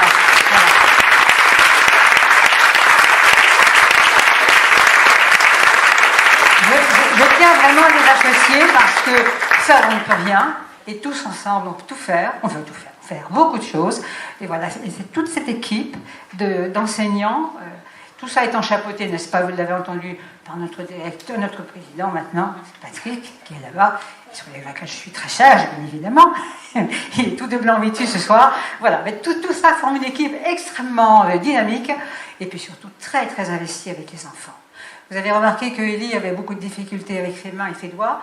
Nous travaillons avec les couleurs, c'est-à-dire qu'il n'existe plus de main droite et de main rouge, de main droite et de main gauche. J'ai fait moi aussi, j'ai perdu les mains. Voilà. Et en fait, les mains deviennent des couleurs. Là, on choisit rouge ou bleu, peu importe. Enfin, c'est tout un dynamisme.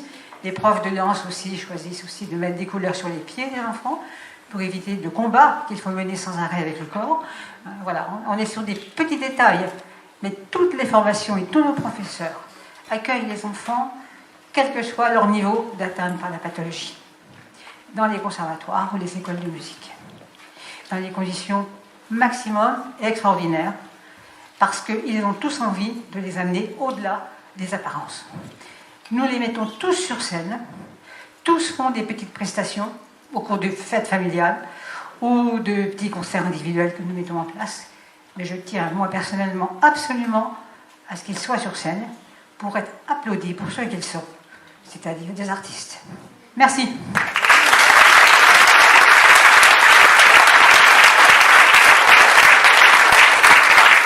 J'étais tout à l'heure prise par l'émotion, je n'ai pas demandé pour les questions, pardon. Donc peut-être qu'il y a des questions, que ce soit concernant Claire, son travail, ou concernant Françoise de Roc.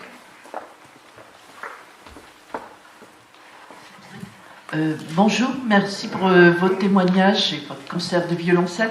Alors je suis très sensible ce matin au témoignage de cette jeune pianiste. C'est Alice qu'elle s'appelait. Priscilla, pardon. Elle est là. Oui, oui. Alors j'ai retenu, elle disait qu'au début il y avait un blocage avec le solfège. Mais alors je vois le violoncelle, c'est de la tablature, je crois. Je ne suis pas en train de dire le violoncelle c'est plus facile que le piano, hein, mais il y a peut-être moins de blocage par ce solfège. Les partitions, on voit, c'est la tablature avec la position des doigts, des cordes. Est-ce qu'on peut... je me doute qu'on ne peut pas se passer de solfège au violoncelle.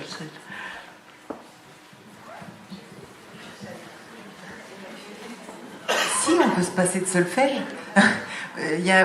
si on se passe de solfège, il n'y a aucune différence entre le piano et le violoncelle. Enfin, il y a des différences, mais elles ne sont pas fondamentales. Il faut que l'approche, alors pédagogique maintenant, puisse lier à la fois le ressenti, en fait, effectivement, l'oreille d'abord, ensuite physiquement, où les doigts vont et c'est l'oreille en fait qui dicte. Et puis éventuellement un support après. Alors, moi j'enseigne à des jeunes professionnels violoncellistes, donc ça c'est autre chose. Je ne vais pas dire que le solfège n'a pas d'importance, mais je pense qu'on peut très bien, en tout cas pour les jeunes autistes, évidemment se passer de solfège. Moi, je voudrais rebondir sur ce que vient de dire Claire. Au niveau du solfège, en effet, c'est une des grandes exigences qui est présente en permanence dans les conservatoires et les écoles de musique, mais ça se justifie. Hein, je veux dire, ça paraît un peu, c'est comme de vouloir lire un livre, si on ne sait pas lire les lettres. C'est un peu la même chose. Sauf que nos élèves autistes, ils ont quand même des compétences assez extraordinaires. Donc, la lecture de notes, elle se fait quand l'enfant lui-même est prêt à l'accepter. Au début, moi j'en ai vu qui prenaient le livre de solfège, paf, qui me l'envoyait voler l'autre bout de la pièce. C'est clair, hein, n'insiste pas. Hein. L'idée, c'est de ne pas déclencher de crise, c'est que l'enfant aille bien. Mais après, on a des surprises incroyables. Moi, j'ai vu des enfants autistes absolument mutiques, qui jouaient donc sur leur livre de musique des petits morceaux, et à qui un jour, je lui ai dit comme ça, tiens, tu veux pas me lire les notes là? Et d'un seul coup, cet enfant qui ne parlait pas m'a lu tout le solfège. Voilà, on a des surprises miraculeuses avec ce public. Je vais rendre le micro parce que je crois qu'on est assez dans les temps. J'ai eu un petit message. En fait, de temps en temps, je me mets en mode avion, puis je me remets, voilà, et j'ai des messages qui apparaissent. S'il n'y a pas d'autres questions, c'est bon? Une dernière. Oui, c'est plus une remarque. Donc moi, je m'occupe beaucoup d'enfants qui ont des troubles du neurodéveloppement et de leur diagnostic et de leur prise en charge. Et je rejoins ce que vous avez dit par rapport au solfège. Et je vais faire le parallèle avec l'apprentissage de la lecture. Je pense qu'il faut vraiment ne pas sous-estimer, même chez les enfants les plus déficients, leur capacité de compréhension du code. Et dans l'hôpital de jour que je dirige, on a des enfants non-verbaux qui ont appris à lire à 4 ans. Et je pense qu'il est très très important pour ces enfants-là, c'est une grande chance dans leur développement de pouvoir avoir le code de la lecture, mais aussi le code de la musique. Et moi, si je voulais faire passer un message, c'est d'apprendre le plus tôt possible, dès qu'on sent ce goût pour la lettre, la note, d'apprendre le plus tôt possible le code, parce que s'ils prennent le chemin de la mémoire, peut-être le chemin du code n'apparaîtra pas. Et c'est quand même une chance extraordinaire pour un enfant de découvrir, quand il joue, le son de ce qu'il va jouer par rapport à travailler uniquement à l'oreille. Donc moi, je pense que c'est très important d'apprendre le code le plus tôt possible aux enfants autistes. Voilà. Merci beaucoup. Donc, je remercie encore Claire et Françoise pour leurs interventions.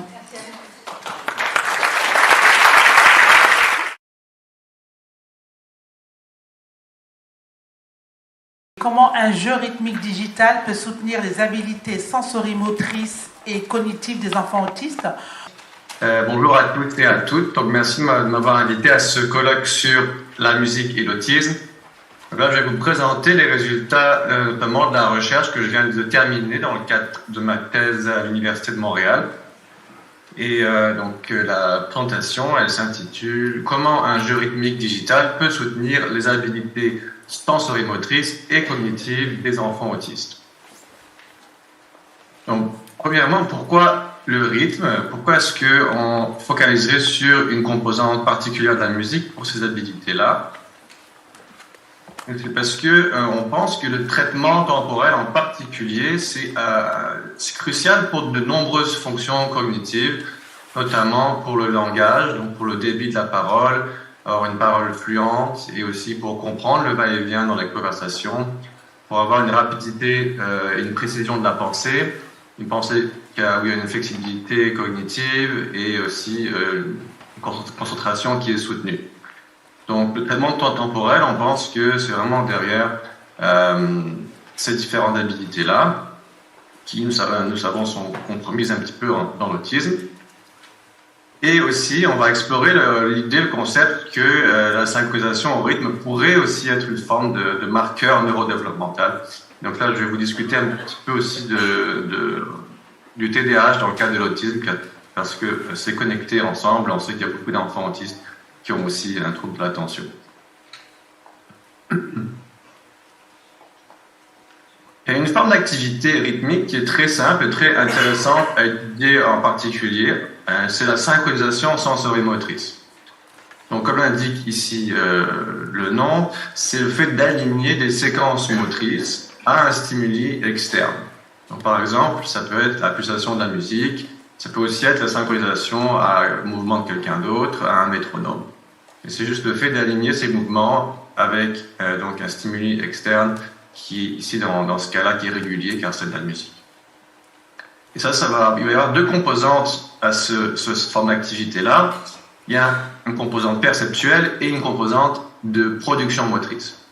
Donc au niveau perceptuel, il faut pouvoir savoir si on perçoit bien un alignement à l'intérieur d'un processus cognitif. Donc, une manière de mesurer ça ou d'entraîner ça, c'est d'écouter un morceau de musique. Et puis, par-dessus, on va aligner un tapotement comme un métronome. Et des fois, il va être aligné avec la pulsation de la musique. Donc, ta, ta, ta, ta, ta, ta, ta, ta, ta. Et parfois, il ne va pas être aligné. Ta, ta, ta, ta, ta, ta, ta, ta, ta, ta, ta. Puis là, les gens qui vont écouter ça, on va leur demander, par exemple, est-ce que vous pensez que le son est aligné avec la pulsation de la musique? Et donc, en faisant ça, il y a des alignements qui sont plus ou moins précis que d'autres. On peut avoir une idée du traitement perceptuel, justement, donc de la synchronisation. Et on peut aussi entraîner, faire des paradigmes pour entraîner la perception rythmique avec ça. Et il y a l'aspect production. Donc ici, c'est le fait de taper sur le rythme avec son doigt ou avec son pied ou de bouger avec le rythme. Donc, la manière la plus minimale, c'est de taper le doigt avec le doigt sur la pulsation de la musique. Et ça, c'est donc une forme de synchronisation sensorimotrice. Puis c'est important de noter qu'on observe aussi une synchronisation au niveau des ondes du cerveau, donc qui viennent se coupler avec, par exemple, un rythme ou une structure répétitive comme la musique. Donc ça, c'est intéressant parce que ça donne un cadre prévisible au mouvement et à la cognition, qui vient ensuite alléger le coût cognitif moteur d'une tâche double, comme de taper avec la musique. Donc le fait d'avoir un bon timing, ça aiderait à avoir une exécution, une planification plus efficace de la cognition et du traitement de l'attention. Donc ça, c'est un petit peu la théorie qui est derrière. Je ne vais pas aller trop dedans parce qu'il y en a beaucoup, c'est assez dense, mais il y a de la théorie aussi derrière qui vient justifier comment il peut y avoir donc un couplage ici avec cognitivo-moteur. Et bien que ce soit une tâche relativement simple, juste de taper la pulsation de la musique, on peut la rendre plus complexe en rendant la musique plus complexe. Donc on ne rend pas forcément la demande motrice plus complexe, mais le traitement de l'environnement. Et donc ça, c'est intéressant parce que du coup, on peut aussi étudier et voir si ça va engager des réseaux neuronaux qui sont relativement complexes ou relativement simples. Et on va voir que ça active un réseau de neurones quand même assez complexe dans le cerveau, juste le fait de taper avec la musique. Donc ici, on voit que ça active un réseau complexe de neurones dans le cerveau, et en plus, il y a un chevauchement avec les réseaux neuronaux convoités pour le contrôle de l'attention et le contrôle cognitif. Donc ici, en vert, c'est tous les réseaux qui sont reliés au fait de taper à la musique avec son doigt, ou à taper à un métronome, et en bleu, c'est là les régions où il y a un chevauchement avec les réseaux de contrôle cognitif. Donc on voit que dans une première phase, il faut planifier et programmer la séquence de mouvement, et ça déjà, ça prend en compte au moins 4 régions dans le cerveau, des régions différentes. Donc le cervelet, c'est à l'arrière du cerveau. Ici, il y a le cortex pour associer les sensations qu'on a avec les autres parties du cerveau. Les ganglions de la base, c'est une structure très ancienne qui est profonde au centre du cerveau et qui est responsable surtout pour le traitement temporel. Puis ensuite, on va envoyer ça en haut du cerveau ici, où on va planifier le mouvement et envoyer des messages au reste du corps pour pouvoir exécuter les mouvements de manière rapide et efficace, et aussi de manière précise. Et donc on voit ici que dans cette région-là, déjà de planification, c'est aussi la région qui est convoitée pour d'autres fonctions cognitives, comme pouvoir contrôler ces mouvements, donc inhiber des mouvements répétitifs. Donc si on dit on fait un mouvement répétitif puis on demande d'arrêter, c'est le fait de pouvoir arrêter immédiatement. Quand on fait ça, ça active les mêmes endroits que quand on tape avec la musique. Donc une fois qu'on a planifié nos mouvements, on va exécuter les mouvements. Et ici, ça vient convoiter 3 régions principales. Donc il y a la région du cortex moteur, donc ça c'est vraiment juste pour communiquer au reste du corps le mouvement qu'il faut faire. Et il y a l'inferior frontal gyrus ici qui est utilisé pour créer la séquence de mouvement. Donc c'est spécialisé dans la séquence, l'alignement des séquences. Et ça c'est une région qui est plus frontale, donc qui est utilisée plus pour l'attention. Et ici, ça c'est quand on demande par exemple de taper à la musique, puis si la musique s'arrête, il faut continuer à taper au même rythme. Donc c'est de pouvoir ajuster son sa pulsation interne avec la pulsation externe. Donc se synchroniser avec ce qu'on a l'habitude de faire, notre vitesse préférée, il faut pouvoir la synchroniser avec la vitesse de quelqu'un d'autre ou avec la vitesse de la musique ou d'autres choses. Quand on fait ça, ça active donc cette région-là qui est très importante pour réguler la tension. Et une fois qu'on a fait notre mouvement, il y a un système de feedback immédiatement, car on entend et on voit si on est sur le temps ou pas. Et ça vient convoiter encore d'autres régions du cerveau et renvoyer ici dans le système de planning et de programmation pour de la correction. Et donc on voit, il y a quand même 4 régions ici où il y a un chevauchement neuronal avec le système de contrôle cognitif. Voilà, donc en voyant que la synchronisation sensorimotrice, ici, ça recrute beaucoup de réseaux reliés à la cognition et des réseaux moteurs. Et on se demande, est-ce qu'il y a des conditions neurologiques, du coup, dans lesquelles ces deux capacités-là sont altérées en même temps? Donc, est-ce qu'il y a un déficit de timing et aussi un déficit cognitif qui se passe dans certaines conditions? Et on voit que dans plus en plus ici, les troubles neurodéveloppementaux, il semble y avoir une relation aussi entre le sens du traitement temporel atypique qui mènerait à des difficultés en termes de synchronisation de mouvement et de l'attention. Donc on se demande, est-ce qu'on peut du coup réparer ces capacités grâce à la synchronisation sensorimotrice? Est-ce que ça constituerait un nouveau point d'entrée pour complémenter le traitement? Et en regardant le TDAH et l'autisme, on voit qu'il y a des déficits dans le TDAH en termes d'estimation de durée. Donc là, c'est si on présente un son avec une certaine durée, il vient le deuxième son, et on leur demande est-ce que le son il est pareil ou différent. Ceux qui ont un trouble de l'attention, en général, ils sont moins précis dans l'estimation de la durée que les enfants neurotypiques. Et ça, c'est la base. Donc si on a un problème au niveau de l'estimation de la durée, ça va ensuite avoir des effets de cascade sur d'autres aspects de traitement temporel et la production temporelle. Et c'est bien ce qu'on voit, il y a aussi des déficits de traitement rythmique et des déficits moteurs. Et ça, on a pu les lier à des déficits de l'attention. Donc plus les enfants ont des problèmes d'attention, plus ils ont aussi des problèmes de traitement au niveau temporel. Pour l'autisme, c'est un petit peu différent. Au lieu que ce soit perceptuel, c'est plus au niveau moteur.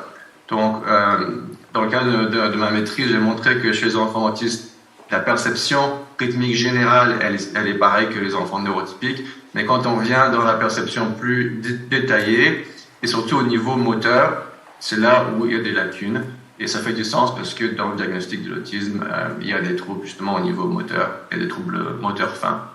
Donc, ça vient coïncider ici. Donc, du coup, on voit qu'il y a... on va aussi dans des tâches comme ça, de synchronisation sensorimotrice, il va y avoir des déficits au niveau des habiletés rythmiques. Et il y a aussi une synchro neuronale atypique et le cervelet qui est une forme atypique dans l'autisme. Ça, c'est des régions vraiment importantes pour le traitement temporel. Et par la suite, on peut les lier à d'autres comportements donc au niveau des symptômes. Pour les symptômes de comportement répétitif, par exemple, c'est important de pouvoir avoir un bon timing à ce niveau-là. Et aussi pour des habiletés plus pro-sociales, donc le partage de l'attention, le tour de rôle, la communication non verbale, tout ça demande une synchronisation motrice assez développée aussi pour pouvoir communiquer et avoir ces habilités-là. Donc s'il y a un problème au niveau temporel, il peut y avoir ensuite des effets de cascade au niveau des comportements répétitifs et aussi au niveau des problèmes reliés aux symptômes sociaux. Donc c'est ça un peu la logique qu'on a ici, d'étudier donc l'autisme et le TDAH avec la synchronisation sensorimotrice.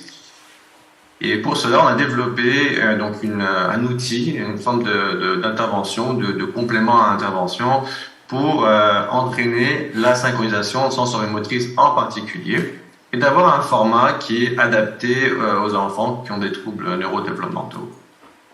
Et donc on a choisi un format de jeu digital. Et il y a plusieurs raisons pour ça, je vais vous expliquer pourquoi. Mais d'une part, ce jeu-là, qui s'appelle Rhythm Workers, il a été déjà validé dans le traitement de la santé pour des adultes avec la maladie de Parkinson. Et on a observé que ça a amélioré le contrôle moteur et aussi la variabilité de la marche dans ces ces adultes-là. Donc, dans le cadre de ma thèse, moi, j'ai adapté le jeu pour les enfants et voir si ils arrivent à jouer et s'il y a du coup des bénéfices auxquels on s'attend ici au niveau de la cognition et au niveau des habiletés sensorimotrices. Et donc, dans ce jeu-là, en gros, on va demander aux enfants de taper sur le rythme de la musique et on va manipuler la complexité rythmique pour challenger la synchronisation sensorimotrice, pour la mettre en défi. Et donc, je vais vous expliquer comment on fait ça, mais en gros, les avantages d'avoir ce format-là, de manière générale, c'est que c'est un format mobile, donc on peut l'apporter avec nous, c'est accessible, peu importe les régions dans lesquelles on est, il faut juste le télécharger, par exemple, sur son téléphone. Puis ça encourage des bénéfices cognitifs à long terme, car on peut le rejouer quand on veut. Et il y a une utilisation immédiate, donc les bénéfices vont commencer à être... il n'y a pas besoin d'attendre pour avoir le traitement. Aussi, il n'y a pas d'exigence d'interaction sociale, donc pour certains enfants autistes qui préfèrent pas forcément, qui sont mal à l'aise dans certaines conditions sociales, ça peut être attirant pour eux. Et puis enfin, on peut aussi, avec le temps, l'adapter, le rendre plus intelligent, donc pour que ce soit adapté aux besoins individuels de chaque enfant. Bien sûr, il y a des inconvénients avec cette forme de technologie-là, donc il y a des compétences de base pour pouvoir naviguer sur l'écran au niveau tactile. Il y a un engagement limité à long terme, donc c'est-à-dire qu'il y a des séances de 30 à 60 minutes en général qu'on recommande, sinon il y a trop de temps passé à l'écran. Et puis, c'est moins complexe qu'un instrument, bien sûr. Donc, une fois que le jeu est terminé, au bout de 3-4 semaines, on peut le rejouer, mais il y a une limite. Un instrument de musique, on peut le pratiquer toute une vie. Donc, c'est pas non plus comparable à ce niveau-là. Puis, dernièrement, il y a la transition au monde réel, donc il faut aussi étudier pour voir si on voit des bénéfices ici, est-ce qu'ils se traduisent aussi dans la vie de tous les jours. Donc, l'objectif principal de la recherche ici, c'était de développer cet outil d'entraînement rythmique pour compléter la rééducation des enfants avec des troubles neurodéveloppementaux.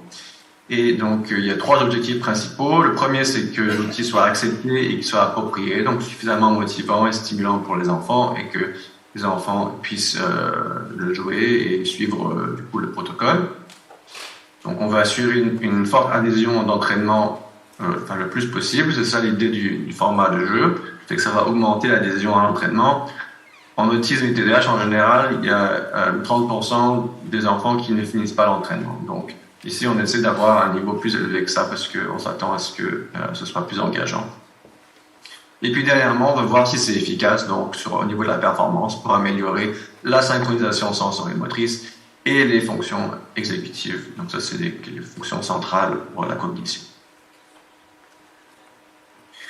Donc, on a établi un protocole de recherche à distance qu'on a administré chez les enfants autistes, aussi chez les enfants TDAH. Je vais surtout me focaliser sur l'autisme, mais si jamais j'ai le temps, je regarderai aussi avec vous les résultats pour le trouble de l'attention.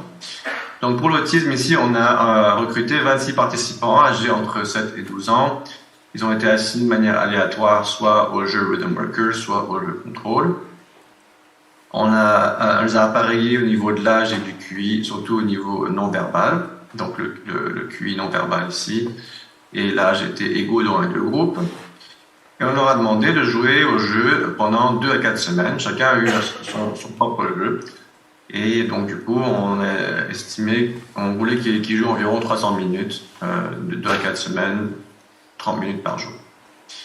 L'équipement a été envoyé partout au Canada, à travers le Canada, pour les gens qui voulaient participer. Donc là, on a fait ça avec le courrier, on a envoyé une tablette, et puis on a fait donc des vidéoconférences avec les enfants et les parents pour faire le suivi. On a mesuré à distance aussi nos mesures avec des outils en ligne. Et on leur a demandé de faire des questionnaires avant et après chaque séance. Donc chaque fois qu'ils ont joué au jeu, pour avoir une idée de leur état émotif avant et après, s'ils ont apprécié la séance, s'ils ont éprouvé des difficultés, et ils ont pu aussi écrire des notes par rapport à ça. Et en plus de ça, on a les données donc, dans la tablette elle-même. Donc du coup, on sait exactement qu'est-ce qu'ils ont fait, combien de temps ils ont joué, etc. Donc on a pu voir et associer ce qu'ils ont rapporté eux-mêmes avec les données aussi qu'on a enregistrées sur la tablette. là, je vais vous présenter le jeu, du coup, pour que vous pouvez voir ce que c'est concrètement. Donc, ici, on va donc taper n'importe où sur l'écran, au rythme de la musique. Donc, il faut être très précis, et le plus on est régulier et précis, le plus on a de points, et on va pouvoir construire un beau bâtiment comme ça. Donc, à chaque fois qu'on a un certain niveau de points, ça va construire un niveau de plus sur le bâtiment. Et comme vous voyez en haut, il y a une limite de temps. Donc ici, le but est de terminer le bâtiment dans les temps. Et on a même des points bonus si on peut. Puis de temps en temps, il va y avoir des cibles mouvantes qui bougent ici. Donc là, il va falloir, je peux le taper n'importe où, il faut taper sur la cible, sur le temps pour pouvoir tuer le petit monstre. Sinon, il vient manger le bâtiment et on perd des points. Donc tout doit être fait ici en synchro avec la musique. Donc ensuite, il faut appuyer sur gauche si la flèche est à gauche de l'écran, droite si elle est à droite de l'écran, mais ignorer la direction dans laquelle elle pointe. Puis ici c'est en rouge, c'est le contraire, il faut focaliser sur la direction dans laquelle elle pointe, peu importe là où elle est sur l'écran. Et puis il y a des essais mixtes où ça change constamment rouge et bleu. Donc là il faut pouvoir changer les règles rapidement. Et donc c'est une forme de mesure pour la flexibilité cognitive. En termes des résultats, donc pour l'autisme, premièrement, on a été content. Il y a eu 84% des participants qui ont complété le protocole. Donc ça, c'est au-delà du 70% habituel qu'on voit pour la plupart des interventions. Et ici, donc on a 4 mesures pour voir s'ils sont bien adhérés ou pas au protocole. Donc la première, c'est le temps de jeu continu. Donc c'est combien de temps ils étaient en train de taper dans le jeu. C'est le nombre de tapes par minute aussi, donc pour avoir une idée de la fréquence du mouvement, du mouvement qu'il y a pendant chaque jeu. À quel point ils ont apprécié, donc ça c'est la moyenne de toutes les séances de chaque jeu, et à quel point ils ont perçu si le jeu était difficile ou pas. On voit qu'il y a une petite différence au niveau du temps de jeu continu. Ça c'est parce que dans Rhythm Workers, comme vous avez vu, il y a du temps passé à l'écran à regarder donc les médailles, à naviguer dans le menu. Alors que Frozen Bubble, c'est plus continu, on reste plus longtemps dans le jeu. Donc, il y a malheureusement une différence interne qui est là, mais bon, ça veut juste dire qu'ils se sont moins entraînés au jeu expérimental. Et par contre, on observe quand même que la quantité de mouvements, donc 55 tapements par minute pour Rhythm Workers et 58 pour Frozen Bubble, ça pour le coup, c'est similaire entre les deux. On voit que les deux jeux ont été appréciés de la même manière, donc 3,1 pour Rhythm Workers sur 5, 3,5 sur 5 avec Frozen Bubble. Après, on ne veut pas que les jeux soient trop ludiques non plus, il faut que ce soit quand même, c'est des jeux sérieux, donc le but c'est aussi qu'il y ait un entraînement cognitif pour la santé. Donc ça, c'est quelque chose, on est content par rapport à ça. Et ça a été perçu de manière similaire au niveau de la difficulté, donc ça veut dire que c'est un peu challenging. 5, c'est très difficile. 1, c'est facile. Donc ici, 3.1, c'est quand même un bon niveau de difficulté. Frozen Bubble, un petit peu moins, mais il n'y a pas une différence significative entre les deux. Donc on est assez content. On voit que ici, les enfants, ils ont apprécié le jeu, ils ont joué le jeu. En termes des résultats, donc on observe que il y a une amélioration de la synchronisation sensorielle-motrice après avoir joué au jeu Rhythm Workers ici. Donc ça c'est le score général, donc c'est la différence entre le avant et le après au niveau de la synchronisation sensorielle motrice. Et donc en plus qu'il y a une amélioration, on voit aussi que cette amélioration là elle a été reliée directement au temps de jeu. Donc et puis ça c'est une corrélation quand même très nette, très forte ici. Donc plus ils ont joué le jeu, plus ils ont amélioré leurs habilités sensorimotrices. Et ça c'est quand même un symptôme de l'autisme, un symptôme direct. On sait qu'il y a des problèmes de motricité fine. Donc ça c'est une mesure de motricité fine ici qu'on voit. Donc il y a une amélioration des symptômes de l'autisme à ce niveau-là. Et au niveau cognitif, donc ça c'est le changement après avoir joué les deux jeux. Et ça, c'est pareil, c'est donc une mesure générale des trois. On a mis ensemble la moyenne des trois différentes tâches. Et ça, c'est au niveau de la précision. Donc, ils ont amélioré la précision dans les tâches sans que ça affecte la rapidité. Donc, la rapidité des réponses était la même, mais on a une augmentation de la précision pour le groupe qui a joué Algorithm Workers sur ces aspects-là, donc de fonctions exécutives liées à l'inhibition et la flexibilité cognitive. Il y a aussi une relation qui se déligne entre le temps de jeu et ici, ça c'est l'amélioration sur le jeu avec les poissons, donc la capacité de pouvoir contrôler l'information qui vient interférer avec l'objectif. Donc c'est à la limite ici c'est presque significatif, mais on voit que c'est quand même une bonne tendance, assez clair. Donc avec un groupe d'enfants plus élevé, à mon avis, ça deviendrait significatif.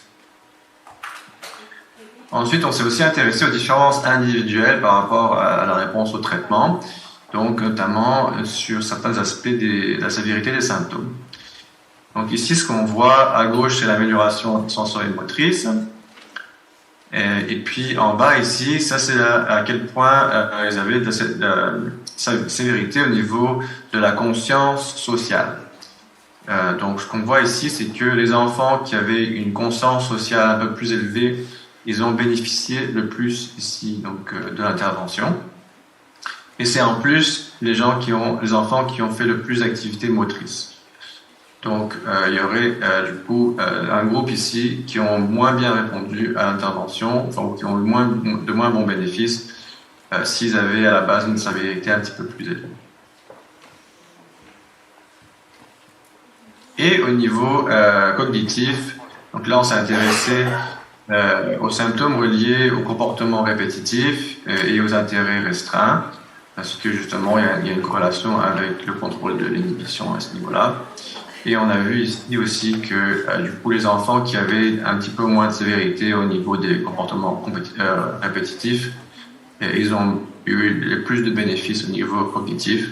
Donc, à mon avis, ils ont pu jouer le jeu plus facilement, avancer plus loin dans le jeu et du coup avoir comme plus adhéré au protocole.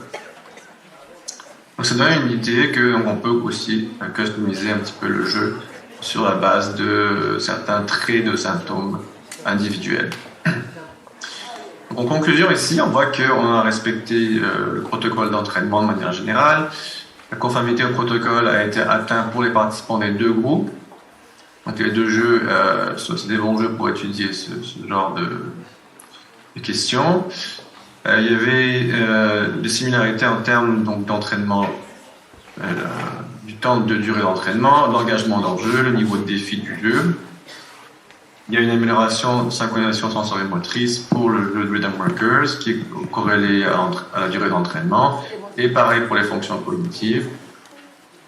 Et que la taille des faits aussi était moyenne à grande, donc la variation ici qu'on voit, c'est quand même assez significatif. Et on voit que l'entraînement peut être adapté donc aux capacités individuelles aussi, en termes d'habilité sensorielle motrice et la sévérité de certains symptômes.